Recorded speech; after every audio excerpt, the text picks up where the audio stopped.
Okay, we're up. This is the daily OSRA Scrum for Monday, January 5th, 2015. Here we have Craig, Christian, Robbie, and myself. Christian, since you and I have been talking, do you want to just... oh yeah, so first of all, let's do the Scrum quickly, and then we can talk about whether or not we do a retrospective tonight, given that not the whole team is here. But Christian, do you want to start us off? Sure. I was pairing last night with Andre on 291, I think, about creating the create and the new actions for the controller, for the partner controller. We did a pull request by the end of the night. Then today I played with some tests. So I made all the create tests not touch the database anymore. And that's about it for now. Okay. Oh, and also I worked on the Cucumber tests and should be ready in about an hour or so. Cool. All right. Robbie, what about you? Yeah, hi. So I did the code for driving the spreadsheet import of the column headers instead of the column IDs, and pushed that through. And they have changed the spreadsheet in that latest version. They changed some of the headers, so I changed a number of the test spreadsheets that we have to align with the headers that are now they're now stipulating, and push that through in the same push up to GitHub. And sorry, that's still under your original pull request? Yeah, it's still under that one. I think it's called spreadsheet validation or something like that. So I've just kept everything under that. Okay. I haven't had a chance to do anything else. It took me longer than I thought it was going to get all that sorted out. So that's about it for me. Just one thing actually, while I remember, is that a couple of weeks from today I'm going to be away on holidays for a couple of weeks. So I'm here around this week and around next week, but I'll be off for the couple of weeks after that.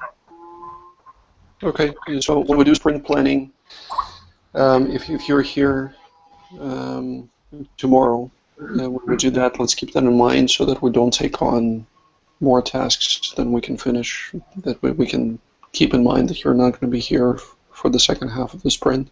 Yeah, and it'd be good to get this spreadsheet validation all tidied up, just, the next couple of weeks as well. Yeah. All right. That's about it for me. Okay, sounds good. Craig. Hey, sorry.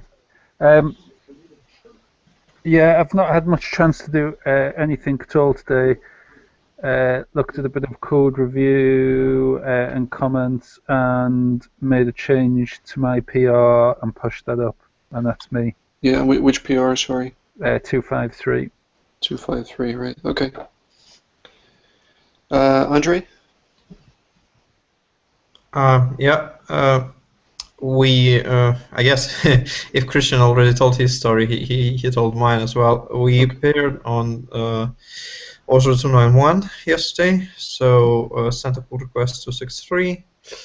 I guess there are a couple of points about that task. One of them was that Christian wanted desperately to test the create method without ever touching the database, which I'm not entirely sure is possible, because I think that even if you try to create an instance double or what have you, the create method will still try to save it, and and see whether it fails or not, the saving process. I don't think you saw. I sent you a pull request on this, and you sent me a pull request.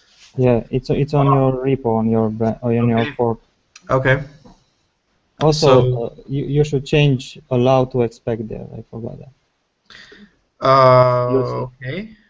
And what would happen then? Nothing. Is just You'll see. I forgot to do the mocking. I didn't allow Oh, okay. instead of So, expect. so you managed to do this without ever even touching the database? Yes. Hmm. We can talk about it after the scrum if you want. Okay. Okay. Good. The other thing that we noticed was that the Bootstrap date picker is trying to download a whole bunch of localization files, and it sends a huge amount of GET requests and expects to receive answers, receive responses, and so our loading a web page now takes a long time. So I think we should do something about it. Any idea if we can narrow that down to just the two localizations that we're interested in? I think it should be possible. It must be possible. Right. Okay. Yeah, definitely.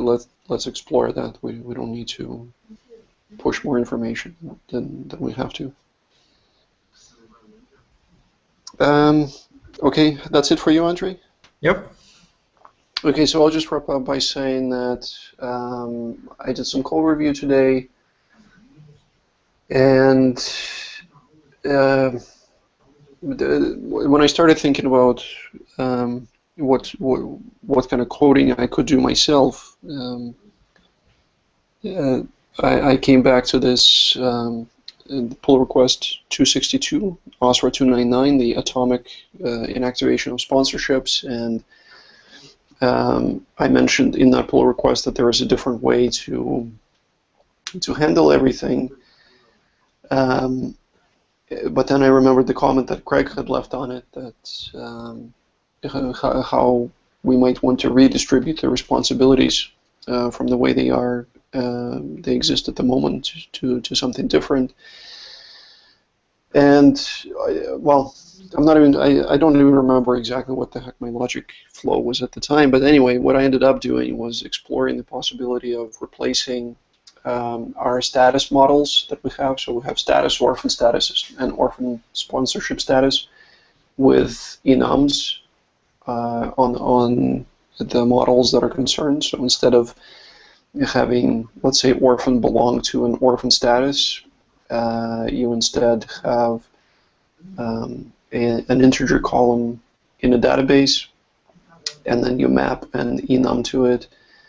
An enum is just an array of statuses, and the reason this is advantageous is that not only do you get a chance to actually get rid of a extra model,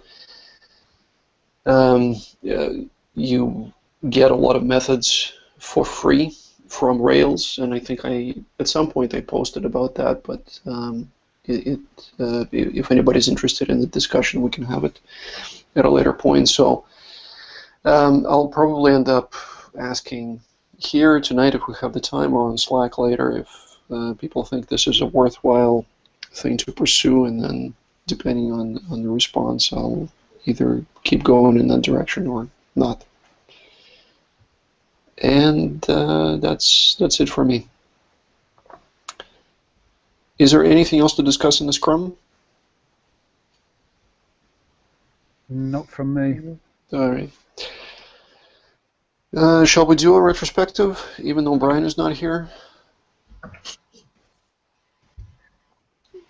Is today the retrospective day? Yeah, typically Mondays are retrospective and Tuesdays planning the next sprint. Okay, and we're not having Pavel. Well, I wouldn't be surprised if Pavel is watching and keeping his eye on us, but letting us sink or swim on our own. Okay. I've got a couple of quick questions, if you don't mind, Nick. Sure, Robbie, yeah, go ahead. One was, is there any really good documentation around RSpec? Because I feel as if I'm kind of learning it bit by bit. You kind of come across something and think, oh, that's interesting, I wonder how that works, and you look for it on Stack Overflow or something. Is there some way that you can go through a good tutorial that isn't just the basic stuff, but... Yeah, the same question I wanted to ask today. Yeah. Right. It seems to keep tripping us up. RSpec as well. Sorry. A complete guide about testing, like unit testing, functional testing, integration. That would be great. Yeah. Well, I hope if anybody has a different opinion that they will jump in and either correct me or add to it. But from what I've seen, the problem is that different people's definition of unit testing and integration testing is very different. The extent to which they test differs very much as well. You know, some people never write a single controller spec, and they only use integration tests for that, whereas some people lean the other way completely. So I don't think that I've ever come across a very comprehensive manual on, you know, this is how you do it top to bottom, because that would be a controversial document, I think, right from the beginning. What I've been trying to do ever since the beginning, basically, is find examples that I like and pursue them, stick to those guidelines. So personally, the way I've come to the current path of testing that I use is I started out with the Rails tutorial, and so I've been using that approach, or had been using that approach for a while, and more recently Rails tutorial, you mean that book? The Michael Hartle tutorial, yeah, that you can get either online or as a book. And more recently, as I've become a giant fan of Thoughtbot and everything they do, they have at least one article on their blog about how they test Rails applications. And it's just a blog post, so it definitely doesn't go into all kinds of details, but it does give you a high-level overview that you can then sort of start distilling down to specific steps. And in addition to that, as always, of course, there is the documentation for RSpec, and those are my sources. Could you just put those, share those links or something that you want to have a look? Yeah, let me try to scare them up here. There's also these books I noticed, like the RSpec book. I guess any of you read this? I have not. The RSpec book. I mean, do you have to pay for it, does it? Yeah. Well, depends on how scrupulous you are, I suppose, Robbie, but yeah, it's a commercial product. This site, Christian, that you're looking at right now, I think that's a very good resource as well. I've taken guides from that. Better specs? Better specs, yeah. I think it, again, you know, there's no top to bottom guide. You get more of a... Well, at least we can get a base from somebody who's very experienced in it and follow that and then do our changes. I'm thinking that this book, RSpec book, will have a good base that if the RSpec people do it that way, then we should follow it and change it on the fly. The trouble with that book, if I remember, it's 2010. Yeah, that's true. And I think all of these books are old, and I didn't find anything new. Yeah. I know that we've liked the book that is called Everyday RSpec or something like that. Oh.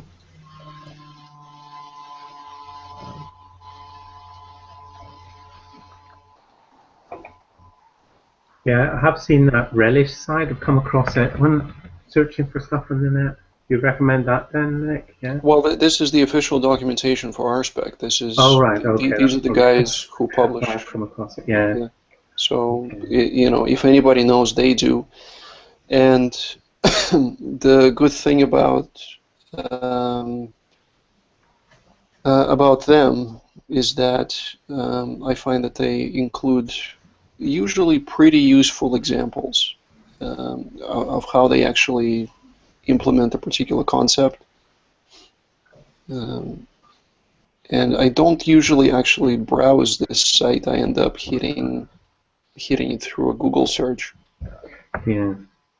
So it's I'm not sure exactly how to navigate it here from the top down, but Okay, that's useful. Thanks. yeah. I'll browse through those.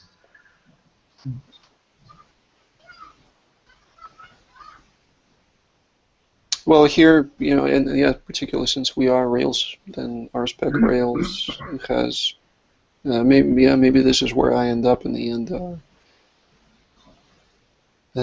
Things like particular controller specs or model specs or view specs, etc. So if you want to see how they've envisioned RSpec being used in those particular scenarios, then this is the authoritative source for that. Great. Good.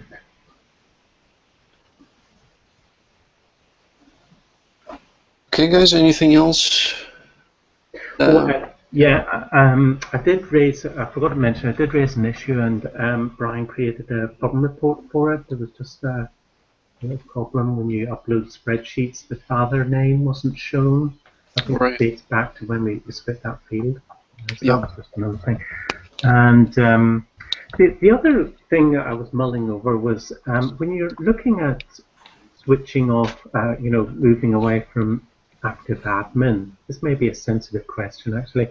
There are addresses. Some of the fields in the orphan model are kind of split into another table, a couple of rows in another table, an address table. Would you ever consider just bringing those back into the orphan record and not splitting them out? That's so that was something that I remember I brought up at one point, although maybe it wasn't quite the same thing, or not quite the same bringing them back as you were talking about, because on the one hand, what we have been talking about for a long time is spinning off the father model from orphan. So not only not bringing back the addresses, but actually extracting another model out. And the reason for that is that just like addresses have their own logic that is separate from the orphan logic, so does the father. It's the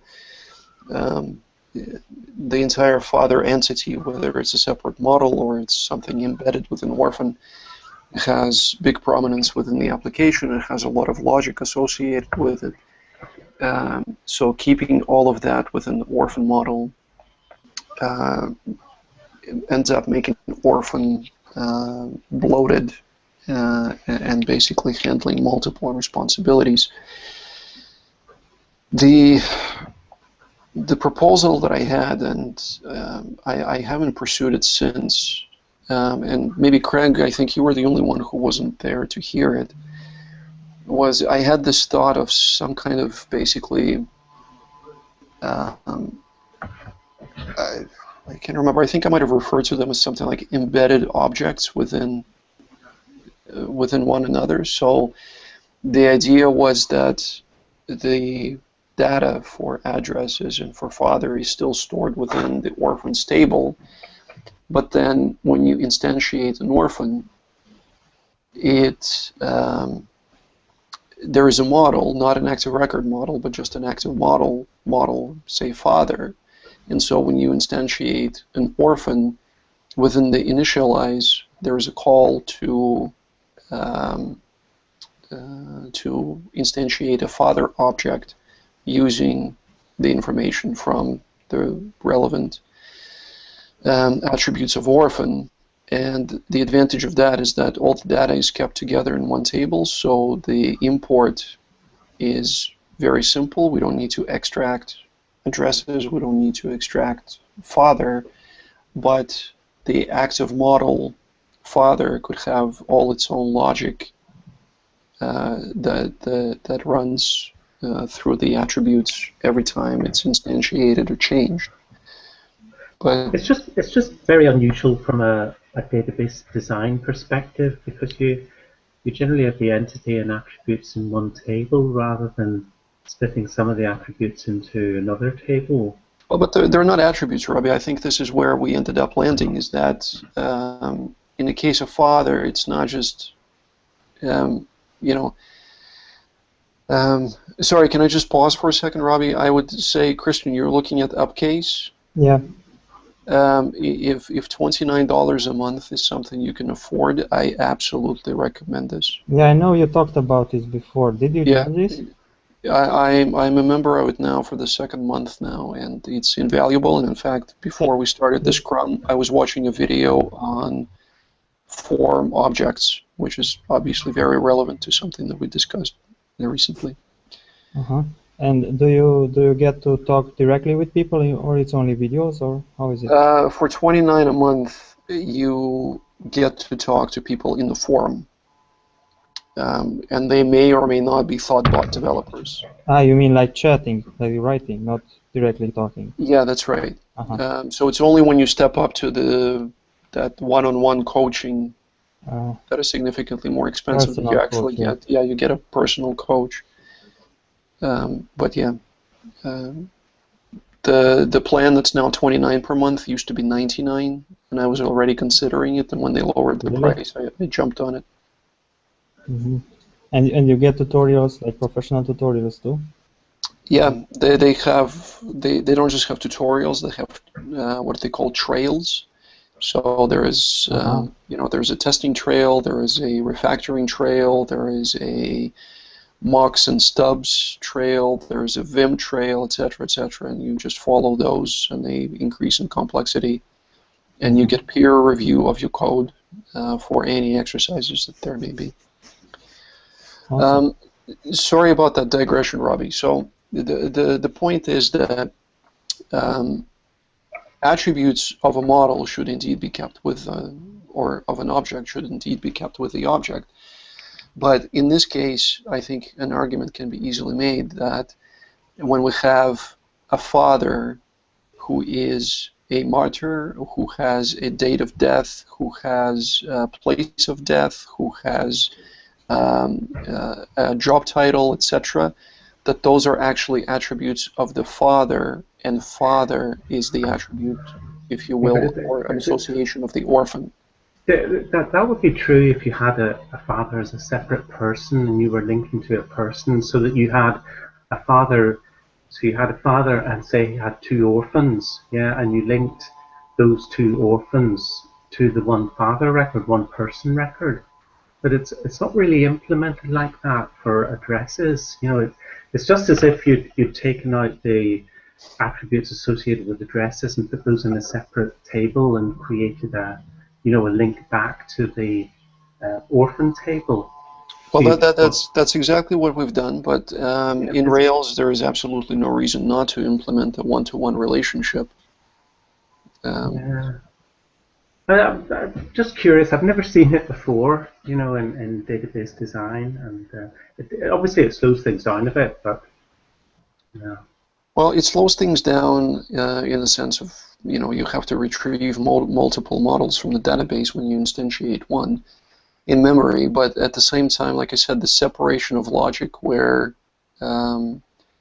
with, again, to go back to the father, because it's a more complex entity than address, since now father is, it's allowable for the father to be alive, then there is, you have this logic where if the father is dead, then he cannot be a martyr, he cannot have a date of death, etc. Whereas, of course, if the father is dead, then those attributes are allowed. Okay, I think that's okay, Nick. I was just wondering about it, so. Okay, well, that's been our that's how we've approached it from the beginning. Not claiming that these are the best decisions, but that's been our approach to it. Okay. Okay, guys. So what do we think about retrospective? Let's do it. Yeah. Okay. Let me share the entire screen then, and we can go to Evernote. Can everybody see this? Yep. Yes. Okay. So as usual. Let's do this.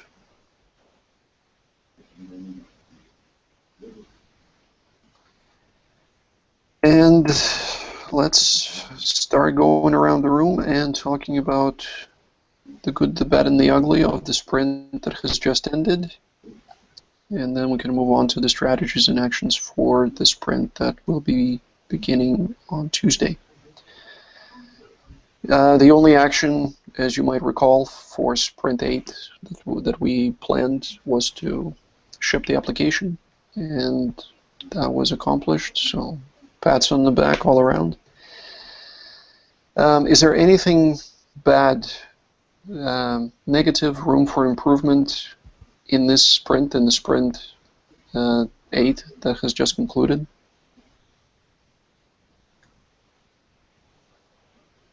Does it feel like the development is slowing down? To have that feeling?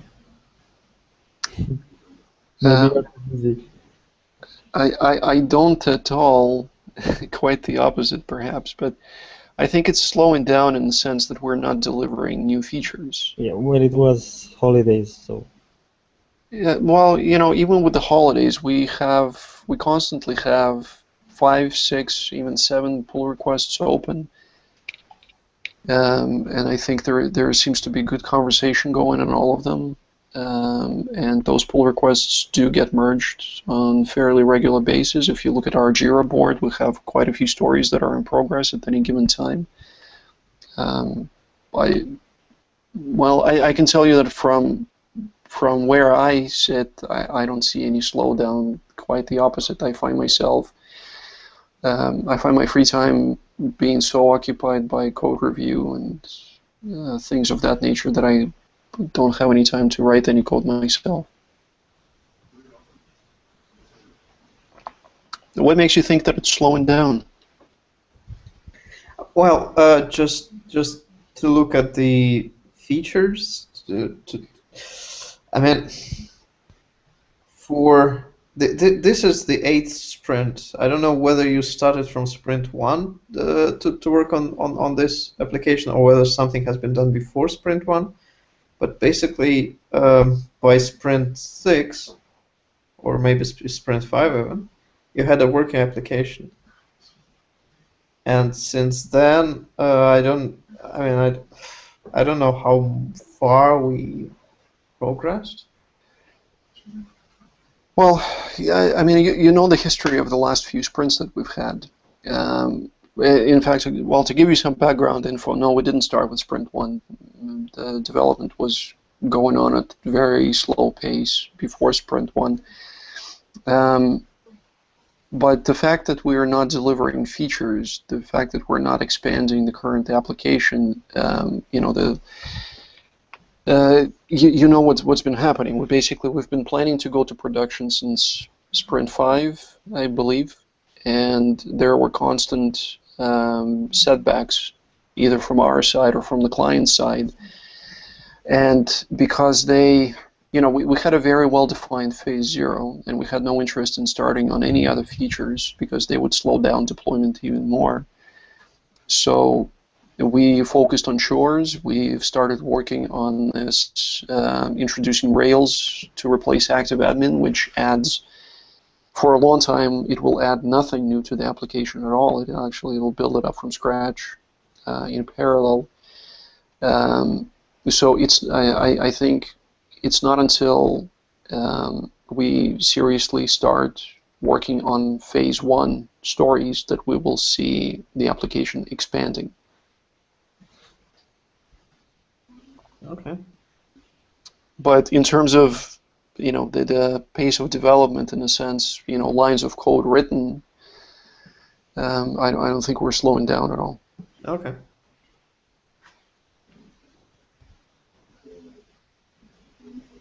But, you know, we can say something like this, like it may be, you know, I can imagine it being slightly discouraging to somebody that there are no new features being delivered, that the application is essentially in kind of a static phase, at least looking from the outside.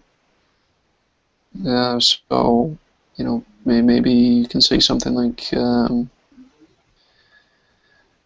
I was just wondering because I've been here for 2 sprints, 2.5. I've just been wondering about whether this is the normal pace or whether the pace is slowed down. The pace in terms of delivering new features is, it's basically non-existent at this point. So yeah, it's definitely much slower than anything we've had in the past. But that's just the nature of the sprints that we find ourselves in right now.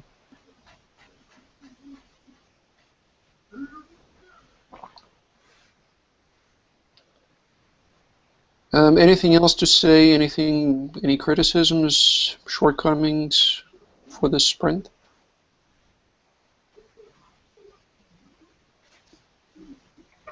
I felt it was doing a lot of merge conflicts this time.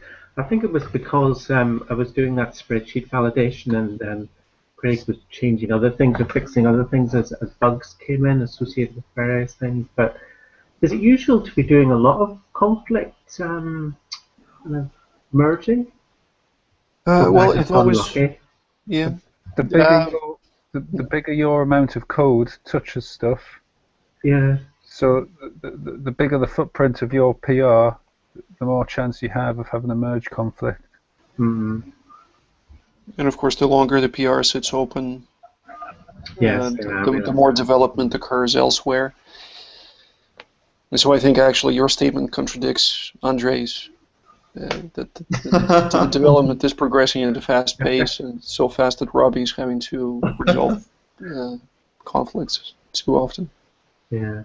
I did actually work out how to squeeze down the number of commits because it seems to want to resolve the conflicts for each commit and fix up each commit individually, and it was just kind of doing the same, fixing up time after time. But if you reduce the number of commits, then you just have to do it once. Sure. You know one thing that I found out going back to upcase since I started paying attention to how Thoughtbot works is almost all of their pull requests before being merged are reduced down to a single commit. So as you work on your code, you commit as often as you feel appropriate. But then I think before submitting the pull request, you squash everything down to a single commit, and then whatever changes you make during code review, you just amend that original commit so that in the end you only have a single commit that gets merged in, almost regardless of what how big the feature is that you were delivering. Yeah, I like that approach. So you could do that even if you pushed up something previously, I presume. Okay, yeah. Yeah, with our approach, we have we don't run into conflicts where, just because you pushed something up to your branch, there's little danger that somebody else might have forked it in the meantime. No, sorry, I don't mean that. I mean that if you created a commit up in your GitHub repository and then created a pull request for that, you presumably got a pull request associated with that commit, and then if you subsequently change things so that commit disappears, does that cause problems at all on GitHub with that original pull request? No, not at all. Pull requests are based on branches, not commits. Oh, right. Okay. That's great. So it doesn't really matter if it loses a commit. Yep. Thanks. It does matter if someone's forked your code. Yeah, I understand. Yeah, so it's happened a few times, and we've had to be careful about doing that when we've had to do it, but it's generally not an issue for us.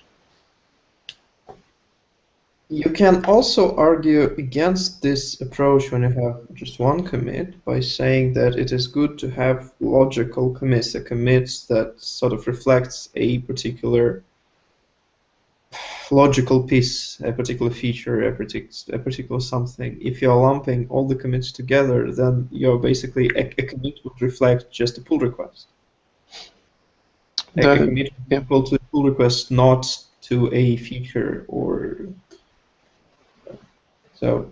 Yeah, I think this is something that you probably want to do fairly late in the process, so that if there's any chance that you might want to cherry pick a few commits out of your workflow, into another branch, for example, in case things go south, you still have that option.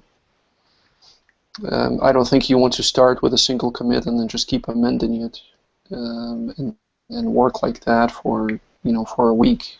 That doesn't sound like a good idea, but I think it's either I don't know actually. Maybe I spoke incorrectly. Maybe it's not before the pull request. Maybe it's before the merge. So once the pull request has been approved and given the go ahead, then you merge, you squash everything into a single commit, and then you merge it in. Okay. And But when you are squashing, when you're creating one large commit out of small commits, do you sort of rewrite the commit message? definitely, yeah. And actually, yeah, you do that because, of course, every commit that you make during actual development will have its own commit message, and then the final commit, the final message for the final single commit is essentially your pull request description. And in fact, the nice thing about that is that if you create a pull request from a single commit, then that commit description gets sucked up by GitHub into the pull request description. So if you've written a good description for your single commit before you submit a pull request, then you don't have to rewrite a pull request description. It'll automatically be there for you.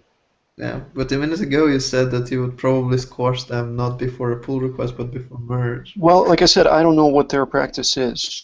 I don't know when they do the squashing. So I don't think it makes a massive difference anyway. I mean, as long as there's not thousands of them, if they're sensible commits, or if you've ponged and they're a reasonable amount of commits that are based on the process, I really don't see. Yeah. I mean, Git's there to manage complexity, not to make your life more complicated. Yeah. I think sometimes the tail wags the dog. By the way, yeah, go ahead. Since you watched these upcase screencasts, did you have a chance to watch the one on pair programming on Git ponging? No, I have not.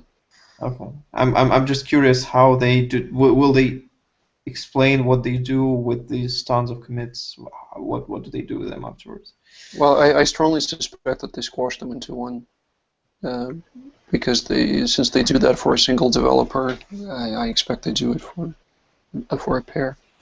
If you're doing it for a pair, though, I mean, then and you're squashing it, you're effectively having to attribute everything to an author, aren't you? Yeah, I mean, maybe they squash it down to 2 commits. I really couldn't say.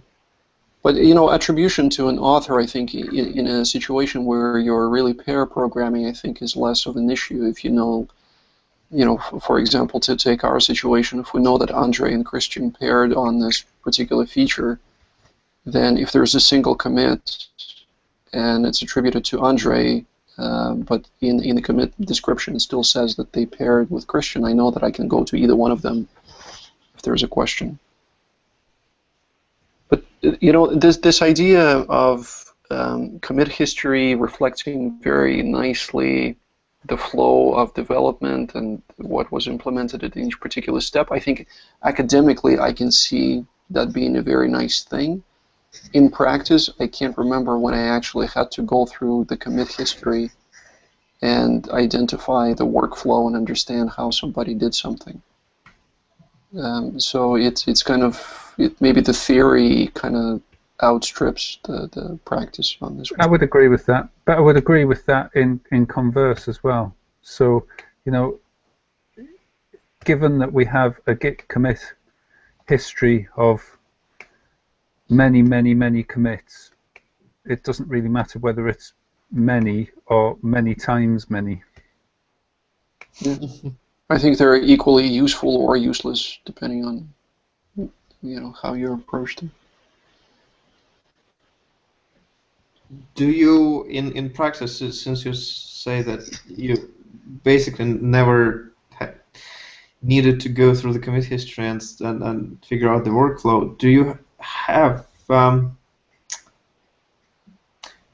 Did you ever have cases where you did need to go through the commit history at all?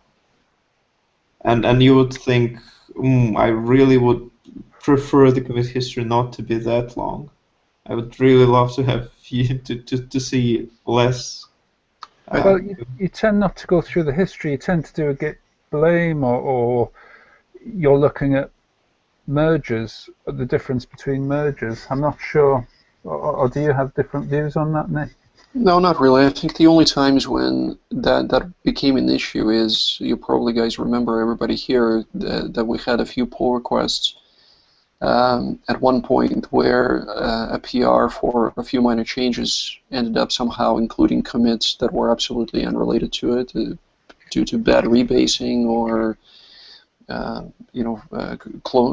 branching from a bad branch or something like that. So in that case, you do go back through the history and you need to either cherry pick the right commit, make sure that you got the right one. But if it's a normal course of development where somebody submits a pull request with a reasonable number of commits and it's that nothing needs to be cleaned up, then I don't remember any instances where we had to do any of that kind of stuff. I think the only time it might happen is if, and this has happened, of course, is that the developer has disappeared and been unable to finish a feature.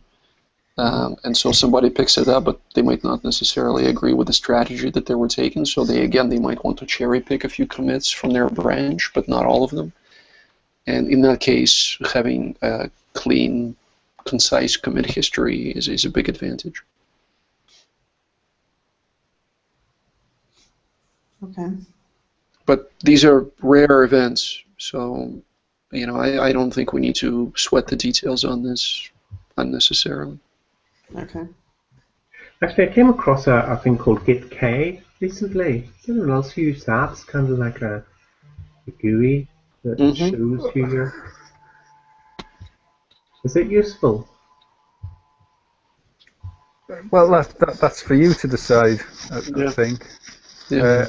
I like command line, but if there's a handful. I mean, there's a one built for GNOME as well, GNOME. Okay. That you can install if you've got Ubuntu running. I think it's a little bit easier on the is the GitK the one that's written in TK? I don't know. Is it quite blocky on the graphics, or is that GitX? I can show you this one then. Can you see it on my screen? Yeah, I think it's written in TK, isn't it? I wouldn't know. Yeah, that's it. Yeah. Just wondering how much time to invest in it. If you don't think it's useful, it might not be worth investing time in. I also know that, well, I mean, yeah, if you want to go down that route, Atlassian has a product called SourceTree that I think does more or less the same thing. But it runs on Windows. Sorry, what's that? It runs on Windows. Does it? Oh, yeah. I believe so. Might be so does GitK. So yeah, there is no shortage of this, but I find that their utility is. I think I usually get kind of excited about being able to visualize all the branches and how they branch off and then merge back in, but in the end, the utility that you get out of it, or at least that I get out of it, is minimal.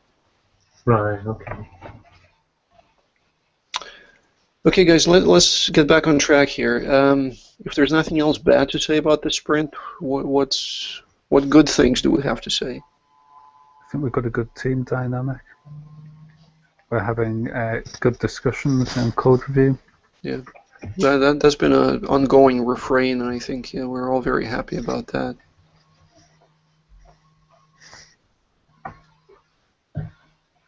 Anything else good? We shipped it.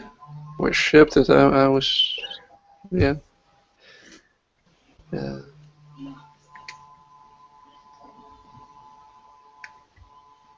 I would say, I think I mentioned it in the last retrospective, I will say it again, that I think our communication with the client is now order of magnitude better than what it used to be.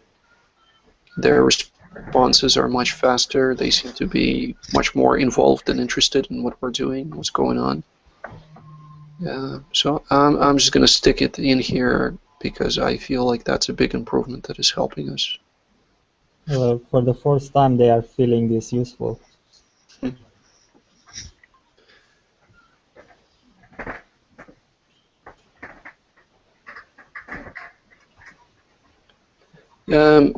Well, Andre, I guess I can put maybe I can put it in the good category. Basically the fact that I disagree with you, and I think that the pace of development has been very fast. Sure. Like I said, there might not be a lot of visual progress, but there's a lot of activity, and the team is very eager and active and interested. As for the visual progress, we also have something to aim for. We now have a great mockup. Yeah. I need to let Christopher know that the whole team is very excited about it, and I think he said that he would mock up a few more pages before he recommends that we start writing code. I went to the one of the scrums, the Atlantic Scrum today, I guess. I was hoping to ask somebody about how to write a spec for the controller for create that wouldn't touch the database, but I ended up telling Christopher that we really enjoyed his mockup. Ah, great. Okay. I think that's very good for him to hear feedback from many different directions. What did he say, Andre? He didn't say much. His microphone was muted. He was basking in the glory. Yeah, I guess so. Yes. Yeah, he hasn't been the most talkative guy from what I've seen in other public meetings. Some people aren't. Yeah. He is talkative with those whom he know well. So he talked. There was Thomas and Sam, and then Chris. But Sam left very quickly. But Christopher talked for a while with Thomas. So that's. Oh yeah. Okay. That's no problem. Oh, he also said that this mockup he made this mockup very quickly. Like it took him an hour and a half probably to mock this up. Yeah, that's kind of what he gave me as an estimate initially, but then since he didn't deliver it for I think 2 weeks or so, I was wondering what was happening. But... In an hour and a half, I might have drawn my first line. Yeah. Sharpen my pencil. Yeah, and I still wouldn't have been happy with it.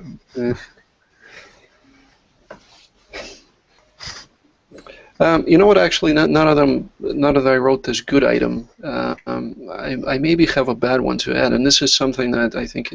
I mean, it's very particular to me, and I think I mentioned it before. I don't want to keep sounding like I'm moaning here, but. I really do find that code review and basically what deployments, all the DevOps are taking essentially all of the time that I can dedicate to OSRA. So it's something that's, I mean, it's unfortunate for me personally. I don't know if it's bad for the team necessarily, but I'm also not sure what can be done about it either. What's in the DevOps field that you still keep doing? Well, there is constant, there is deployment, pushing from one branch to the other there are, whenever I've had to do it, there is writing up the stories for the client to review. In a few cases, I had to go in and clean the database. At least on the staging server, I keep an eye on New Relic and Paper Trail to make sure that there are no errors on production. So it's, there isn't any one big thing, but they all tend to add up, I guess. But out of all these things that I mentioned, I think code review is by far the biggest hit in terms of the time that it takes, and I think that's just the nature of the beast at this point. We have, a lot of developers writing code that they want to be merged in as quickly as possible, so that's just how it goes. I'll try not to say anything else about this, at least for the next retrospective. Okay, if there is nothing else good, I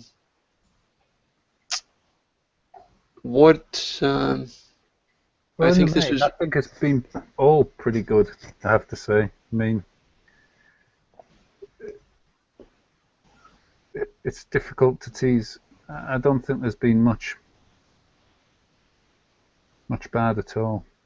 Yeah, I tend to agree. Actually, you know what? I'll add something to here. What I really kind of sunk into me last night, and what I'm happy about is that not only are we having those long technical discussions, but we are now, I see us more and more frequently, I think, talking about the high-level architectural things, where we're no longer, down into the minutia of, actually writing code. We're talking about the layout of the entire application, and that's an area that I had wanted myself personally just to become more acquainted with and more proficient with, and I think the fact that we're moving in that direction shows, first of all, our maturity growing maturity as developers, and then it's just a new area of new skill set that we're developing, and I am very happy about that.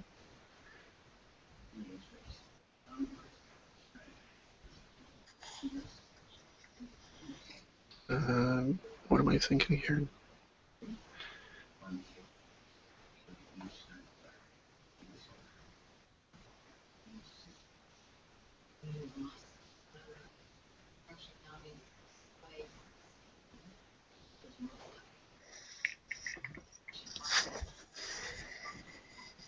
Okay, so let's move on to something different, and I think that this might be a fun one to think about now that the application is in production. What are our strategies for Sprint 9?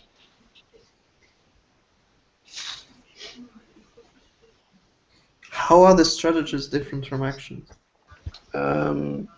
Actions are very specific, actionable things. We're going to do this, we're going to do that. Strategies are, strategies might be rethink application architecture, whereas action would be extract service object from the sponsorship model or something like that.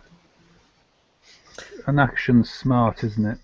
So it's specific, measurable, achievable, realistic, and timely. That brings back bad memories, Craig. How so? Just work. I can see how that's the case, but it doesn't stop it being true, really, does it? Oh, actually, one thing that's really been nice is that you don't have all of the work jargon that I used to suffer. All of the stuff that you have to put up with. Until 5 minutes ago. Until 5 minutes ago, yes. Yeah. I was just wondering about the strategy. The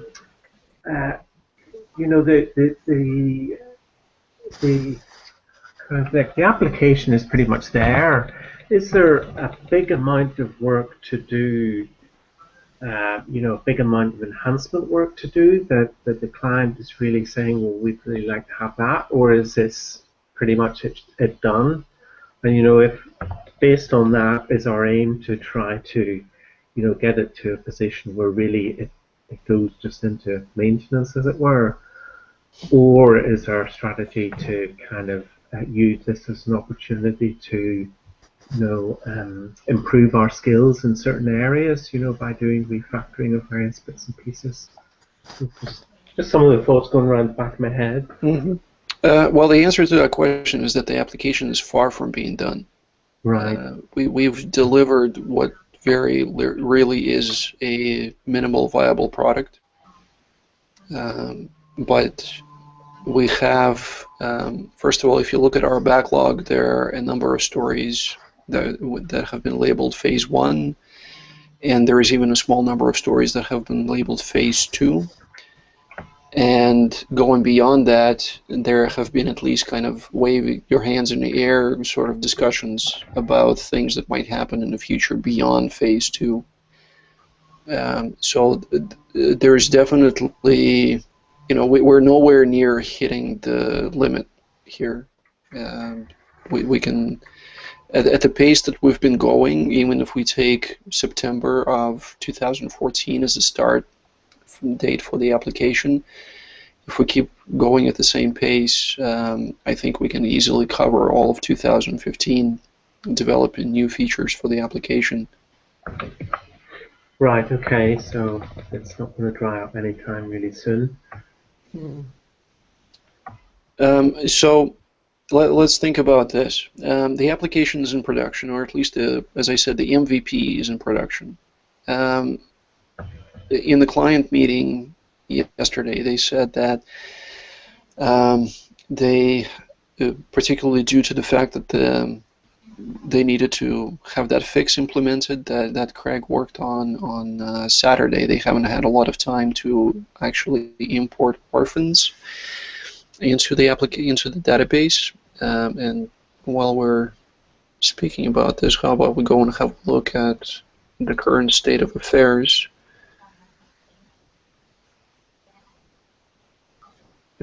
So partners, probably unchanged, 4 partners, still only 49 orphans, and still no sponsors. Okay, so they haven't progressed since last night.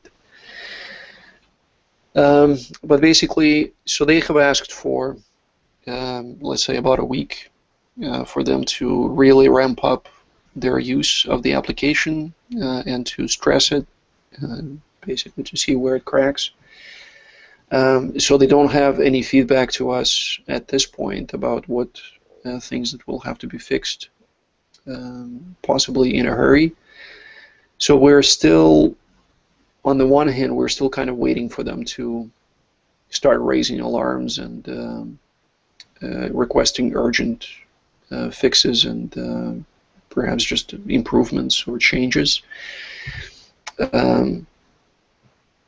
It's probably premature for us, at least I think it's premature for us to start Phase 1 at this point, partly because we need to sit down with the client and discuss Phase 1 in detail to really identify priorities for Phase 1, and then within that prioritize the different features that we have.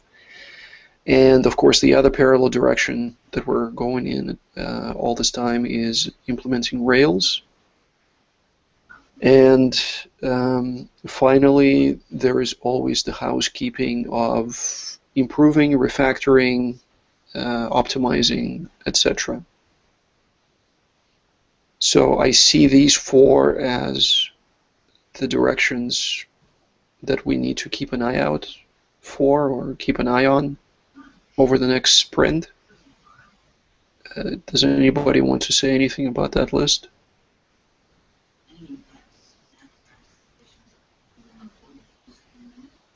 Okay.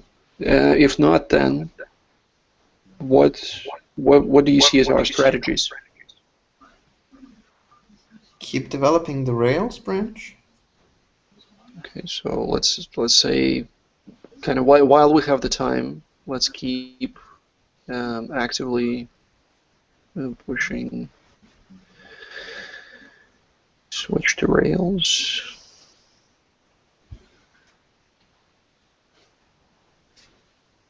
Anything else? Maybe encapsulating more, keeping code cleaner. So going over existing code and refactoring. Yeah. We have the code from ActiveAdmin, which is here and there. It's a little messy, so we can learn from that. I mean, I can learn from that. uses controllers and views. What do we and we are rebuilding this on Rails.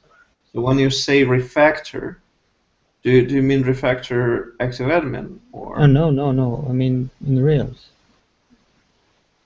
So okay, so when you say refactor in Rails, that means refactor models?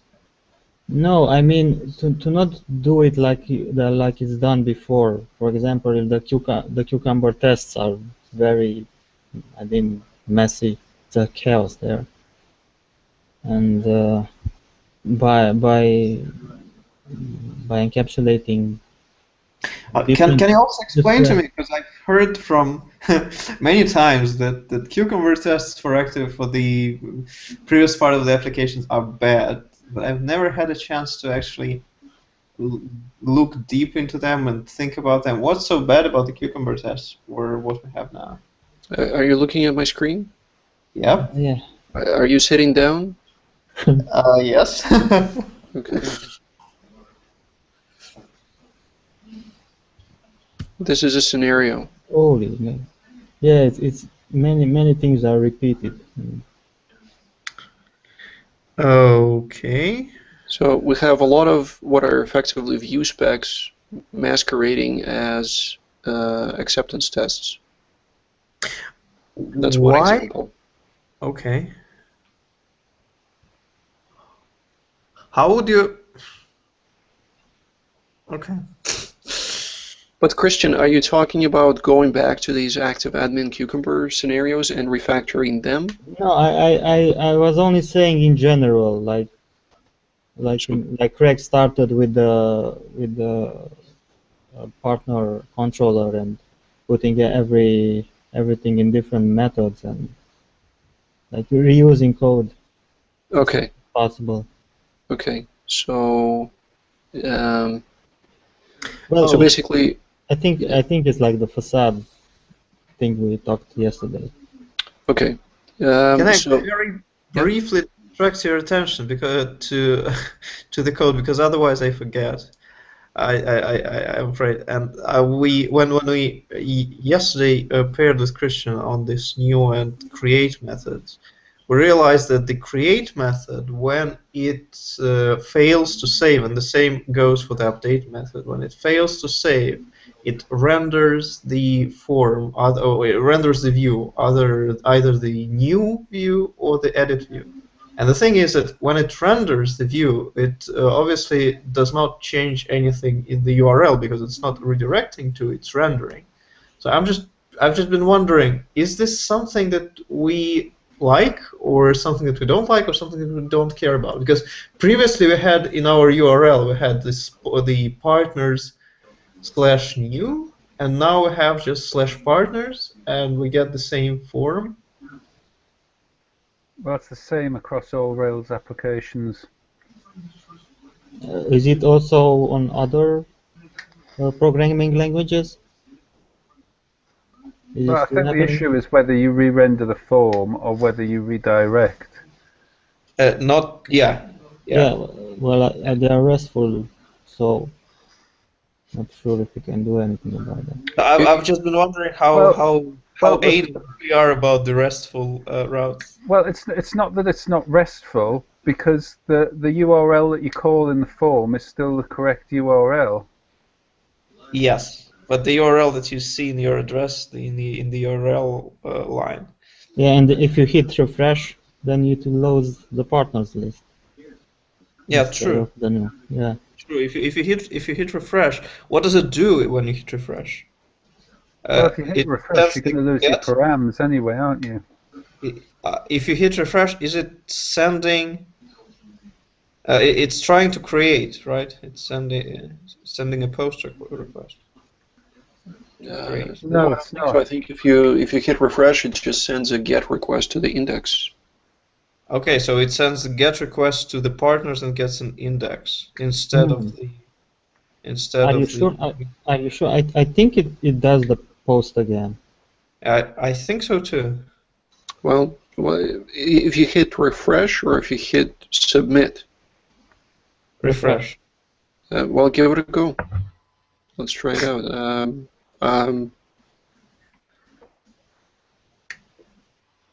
It will probably tell you, if it's Chrome, it'll probably say something like you're about to repost form Yeah. data. Are you sure Yeah, you yeah, want yeah. to? Okay, so that means that it's posting. Yeah. Okay. Yeah. But that's always going to be the same. Mm-hmm. I don't think that's abnormal behavior.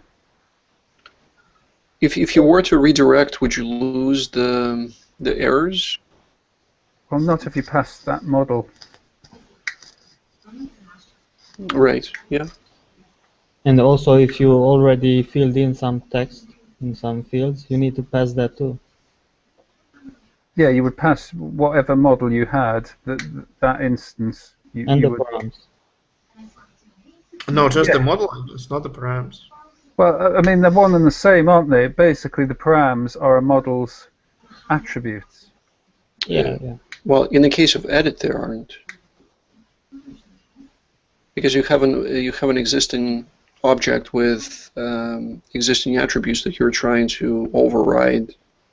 Yeah, but it's still the model's.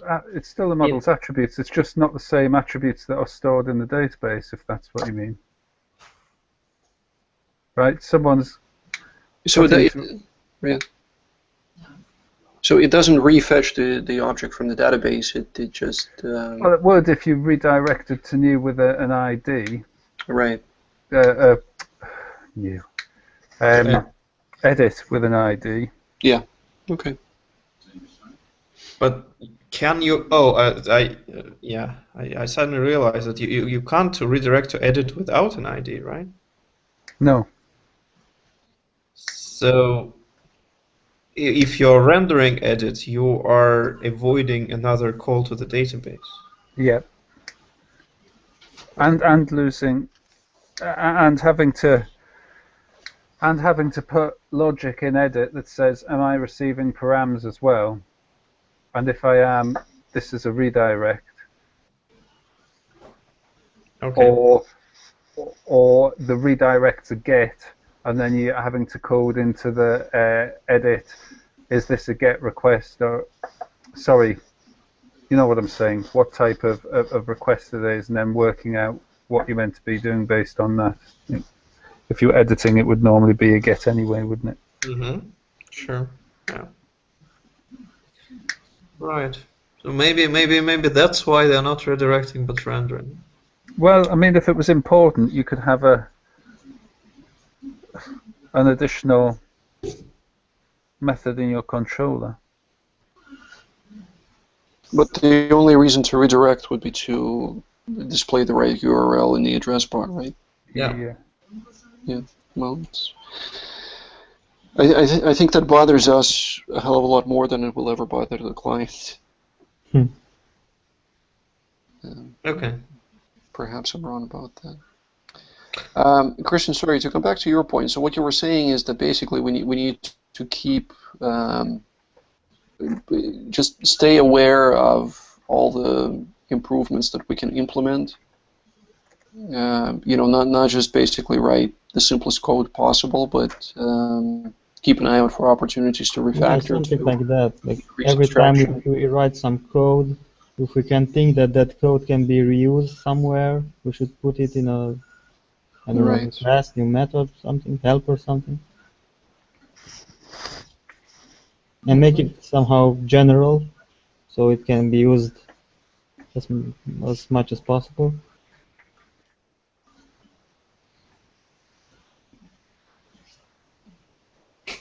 Dry, yeah.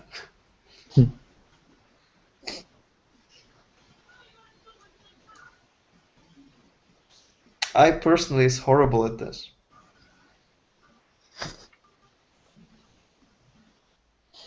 Well, it's more like separating functionality. So you know that, I don't know, you create a new method or a set of methods, and you know that will handle everything regarded to I don't know, parsing time or something. It probably requires a certain mindset or a certain training of the mind. That you start thinking that, I could extract this into a certain method. I could extract this into a whole class. That sounds like... I've never ever created a class by myself. Yeah, Rails makes everything so easy. Yeah. Yeah. Anything else regarding strategies? So we're talking about basically being on standby for the client requests. We're thinking about, well, at least I suggested that we don't start thinking about phase 1 yet. We are, as recorded here, we will actively pursue implementation of the application in Rails, pure Rails instead of ActiveAdmin. And yeah, I would say that there is a case to be made for refactoring the bits of the application we will reuse in Rails, and that means the models. So I don't know if, if we We think already about... had a reason to refactor something in the sponsorship model, right? Well, the orphan model is bloated, and it's been the top target for refactoring. The sponsor model has gotten pretty large too, and these are the two lowest ranked models on Code Climate within our application. The sponsorship model itself maybe doesn't warrant the refactoring, but we talked about this idea of maybe extracting a service object or a form object that would basically manipulate sponsorship, sponsor, and orphan at the same time, but take that logic and that responsibility out of those individual models. And I think there are plenty of opportunities for refactoring both the models and the specs that go with them. So my question then is, do we want to pursue these, basically these two different directions? Because there is obviously a lot of activity right now switching to Rails, and it seems that most people are interested in pursuing this particular direction.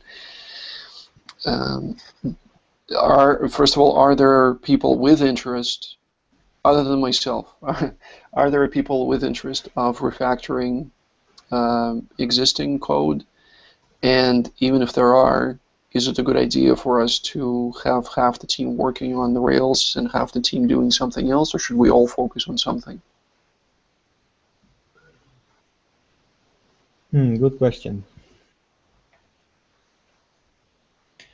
I think what we're trying now to do with pure Rails concerns the controllers and the views. So when you're talking about refactoring the existing code, when you're talking about the models, Yep. it shouldn't really impact the sort of pure Rails branch of the team. Yeah. Well, it doesn't impact it directly, but of course, first of all, if I'm working on refactoring a model, I am not working on Rails. Yeah, that's true.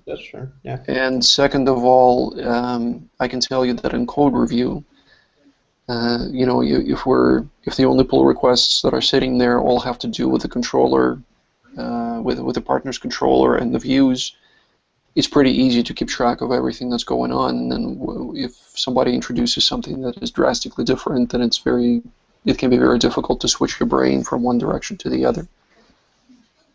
So I think there are costs associated with it, pursuing two directions at the same time, and the question is it a good strategy for us or not?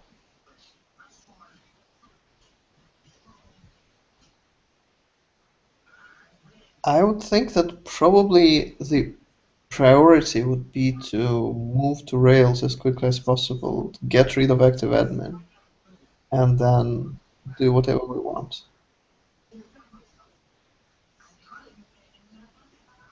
Christian, Craig, Robbie, any opinions on this?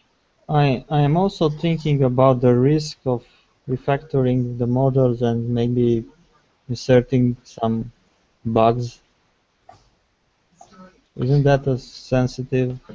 Well, that will have to be done sooner or later, at least if we want to leave our code in good shape. Whether we do it now or we do it when we have thousands of records in the database. Oh, right. You know, sooner or later we should do it if we kind of try to live up to our own standards. Is it not easier to consider? Sorry, I'm thinking as I go along. So off the top of my head, is it not easier to refactor when we're not constrained by active admin?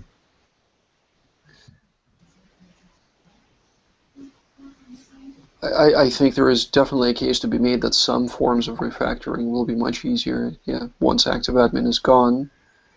I mean, if you look at a lot of the sponsorship orphan issues that we faced that I got unhappy with in active admin were like constraints of active admin, weren't they? Yeah. And maybe once we're free of those refactorings in those models will become that much easier. Yeah. And trying to fit in. I'm not saying don't do it. I'm just kind of going through the thought process in my head. But I guess trying to fit in refactorings against one set of controllers in one namespace is hard enough. But yeah. I don't know. I had similar thoughts. I told you I was looking into this idea of replacing statuses with enums within the individual models. And of course, if you do that, then the views and the controllers, the existing ones within active admin, have to change. Yeah. Because you're no longer populating, for example, a selector box from the status model. You're now pulling it directly out of the orphan, or whatever model that status belongs to. And every bit of development effort we spend in maintaining something that we're wanting to drop, we could have spent on Rails and got there quicker. Yeah. So I guess, having talked through it, I mean, I don't have a strong opinion on it, but I think it probably makes sense to get the Rails stuff implemented first, have a solution that the client would be happy with, and then focus on refactoring. Okay, that sounds reasonable to me. Robbie, do you have any thoughts on this? Sounds sensible to me, yes. Okay. So basically, the main focus, and actually, I will make this, Christian, I'll make this kind of like a secondary point. Basically, the only strategy essentially that we will focus on is we'll try as actively and aggressively switch into Rails, but of course without compromising our very high code standards, right? Yes. All right. So let's think about specific actions then. Given our strategy is the switch to Rails, the partner part of the story. Yeah. So first of all, is finish. Let's call transition.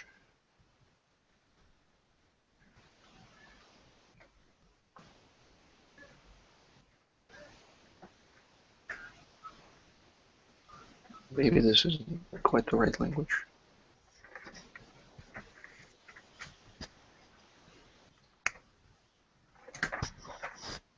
Okay. Is it reasonable for us to take on another objective other than just finishing partner? Looks like that. What does your Scrum board say? Scrum board doesn't have much to say on this subject because we haven't planned past partner. Do another mod. Do another one. Yeah. Yeah. Having said that, I don't know how much I'm going to be around for the next week or two. Work's definitely hotting up in the new year. Yeah, it's. I think we'll start getting more and more busy with other things. Brian said so. You're saying so. The ADX course part 2 is starting, so we'll be busy with that too. Yeah, that's true. Yeah. Yeah. Yeah. Like I said, if they haven't changed it, then it kind of ramps up sharply towards the middle, but then drops off towards the end. So. Okay. Well, I guess we can talk about this in more detail in our sprint planning. Maybe in the meantime we can say basically think about what the next model is going to be.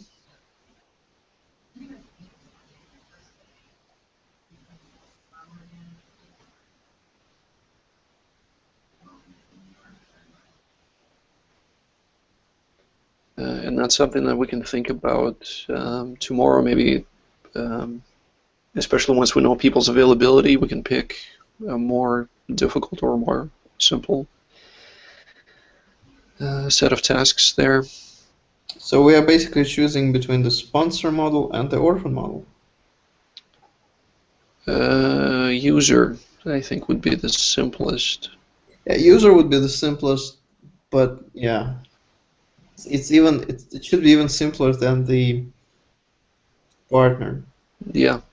Because of the way you link sponsorships, do you want to sort orphan out before you sort sponsor?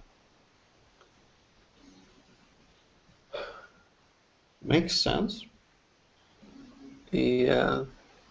So And because an orphan is an independent model, right? It does not depend on anything else.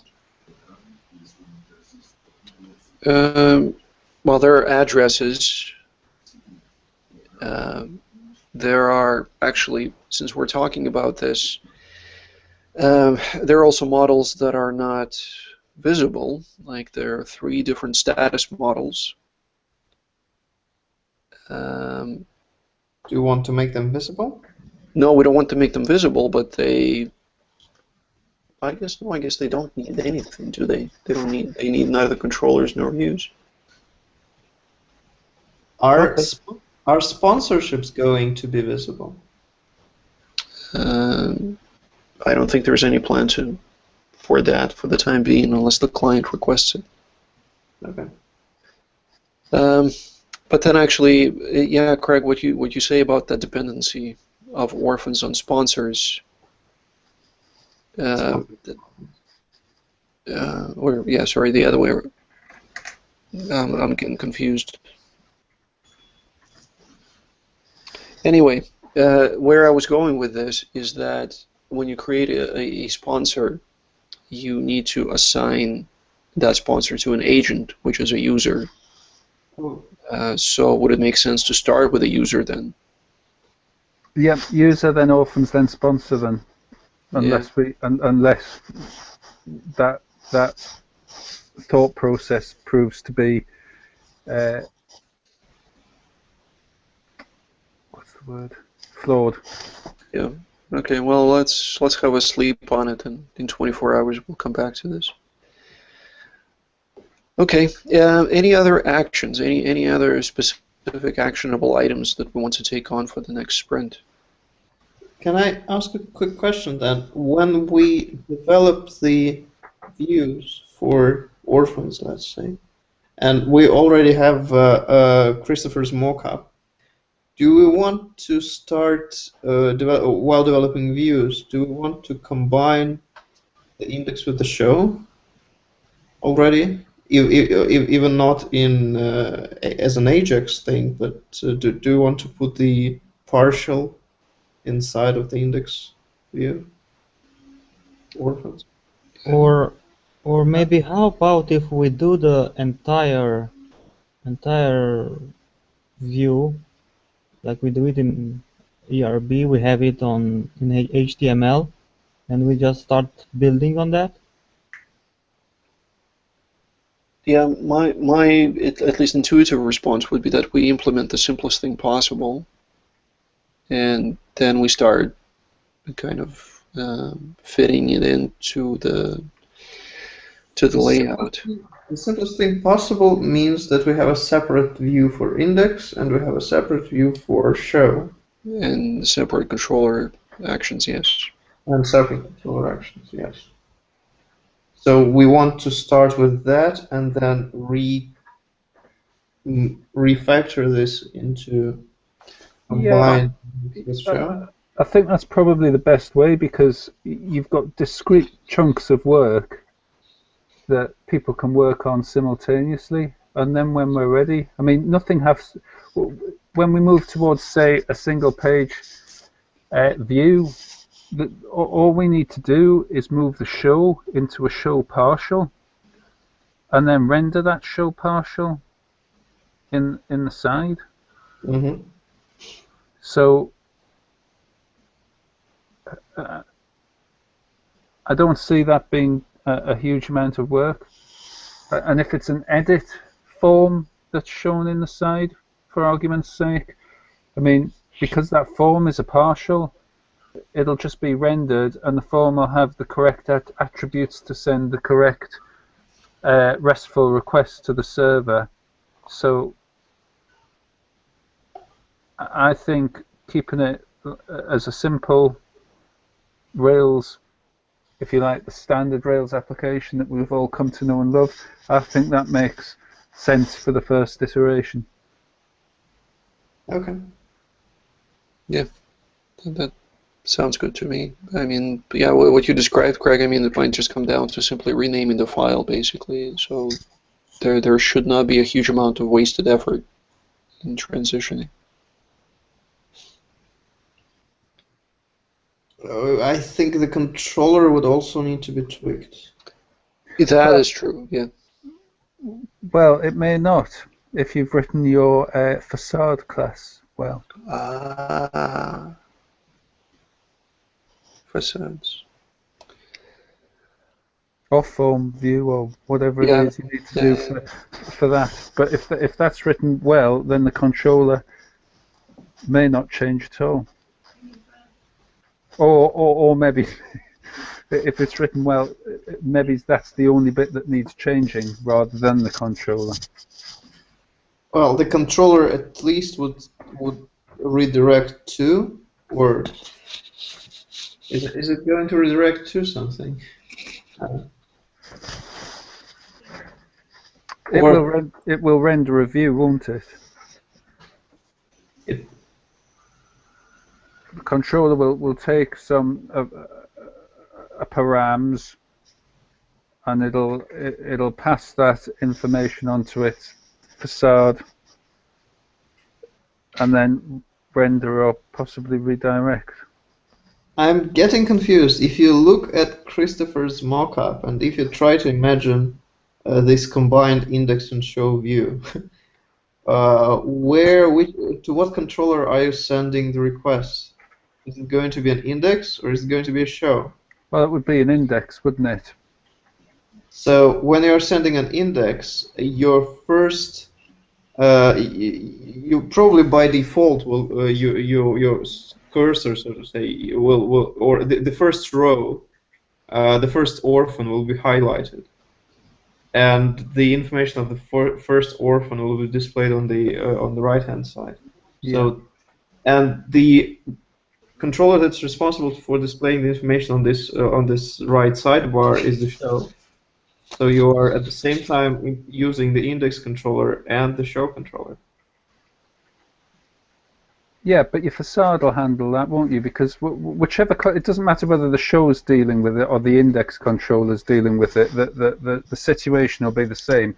It's going to receive a params hash, which will have an ID in, and then that ID will be passed on to your facade, and maybe a page if you've got pagination, a page as well, all that'll be passed on to the facade, and then the facade will populate what it needs to populate. So it'll populate a in this case, if you're looking at Christopher's view, it'll populate an orphan based on the ID, and a list of orphans based on the filter or whatever criteria you're displaying the index on, and the page number, and it'll put that in, say, an orphans variable. What will your URL of this view that we're looking at now? What will the URL say? I don't think that matters. That's a detail to be sorted out at a later time. I mean, it could be an index, it could be a show. It doesn't really matter. But whatever it is that we call, it will have to take an ID. Yeah. So let's say Jaxified, because you'll have to know what to display on the right hand side. Yeah. Or do people see a flaw with that? I'm on board so far. I think, you know, once we start actually writing the code, we'll see where it takes us. But yeah. Okay. Can you please share the link to this wireframe? I had it. It's It probably was on the slide, but I think Yeah. it's outside. Okay. Sorry, I didn't. Yeah. Let me try to find it. Can't you get it from the Evernote? I don't know what kind of quality. No, not easily. It looks Oh, like. this is PDF. Can I grab it like this? Yeah. I'm going to put it on the OSRA, on the Agile Ventures page, the OSRA project. Yeah, we should probably do that. Slack doesn't want to. We could create a Jira story and attach the PDF there. Yeah. Yeah, I'm not a big fan of using the Agile Ventures site as a repository of information of any kind, but it's what we use currently. So yeah, this probably should go up there. We don't really have any repository. Slack cannot be a repository because it doesn't save history very good. No, Slack is definitely not. Agile Ventures, I despise the Mercury editor that they use for text editing. So I'm not a fan of writing anything in it. I usually end up just copy pasting stuff and running away as quickly as I can. Oh. I thought this Mercury thing is clever. Anyway. It can be, unless you or until you start editing text that is more than just simple text. If you look at it, if you look at the source code, it inserts a whole bunch of hidden tags into it, and those tags don't always get managed properly, so you can end up with nested tags that are broken. And so you have these, you know, spilled highlights and spilled.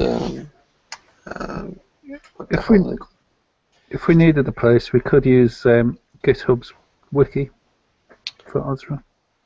Yeah, actually, I mean, I haven't really tried to pursue this in any way because I think some people within Agile Ventures have already been kind of maybe looking askance at us for what was the expression, playing in our own sandbox. If we decided to take our ball and go play somewhere else, that might really not create any good feelings.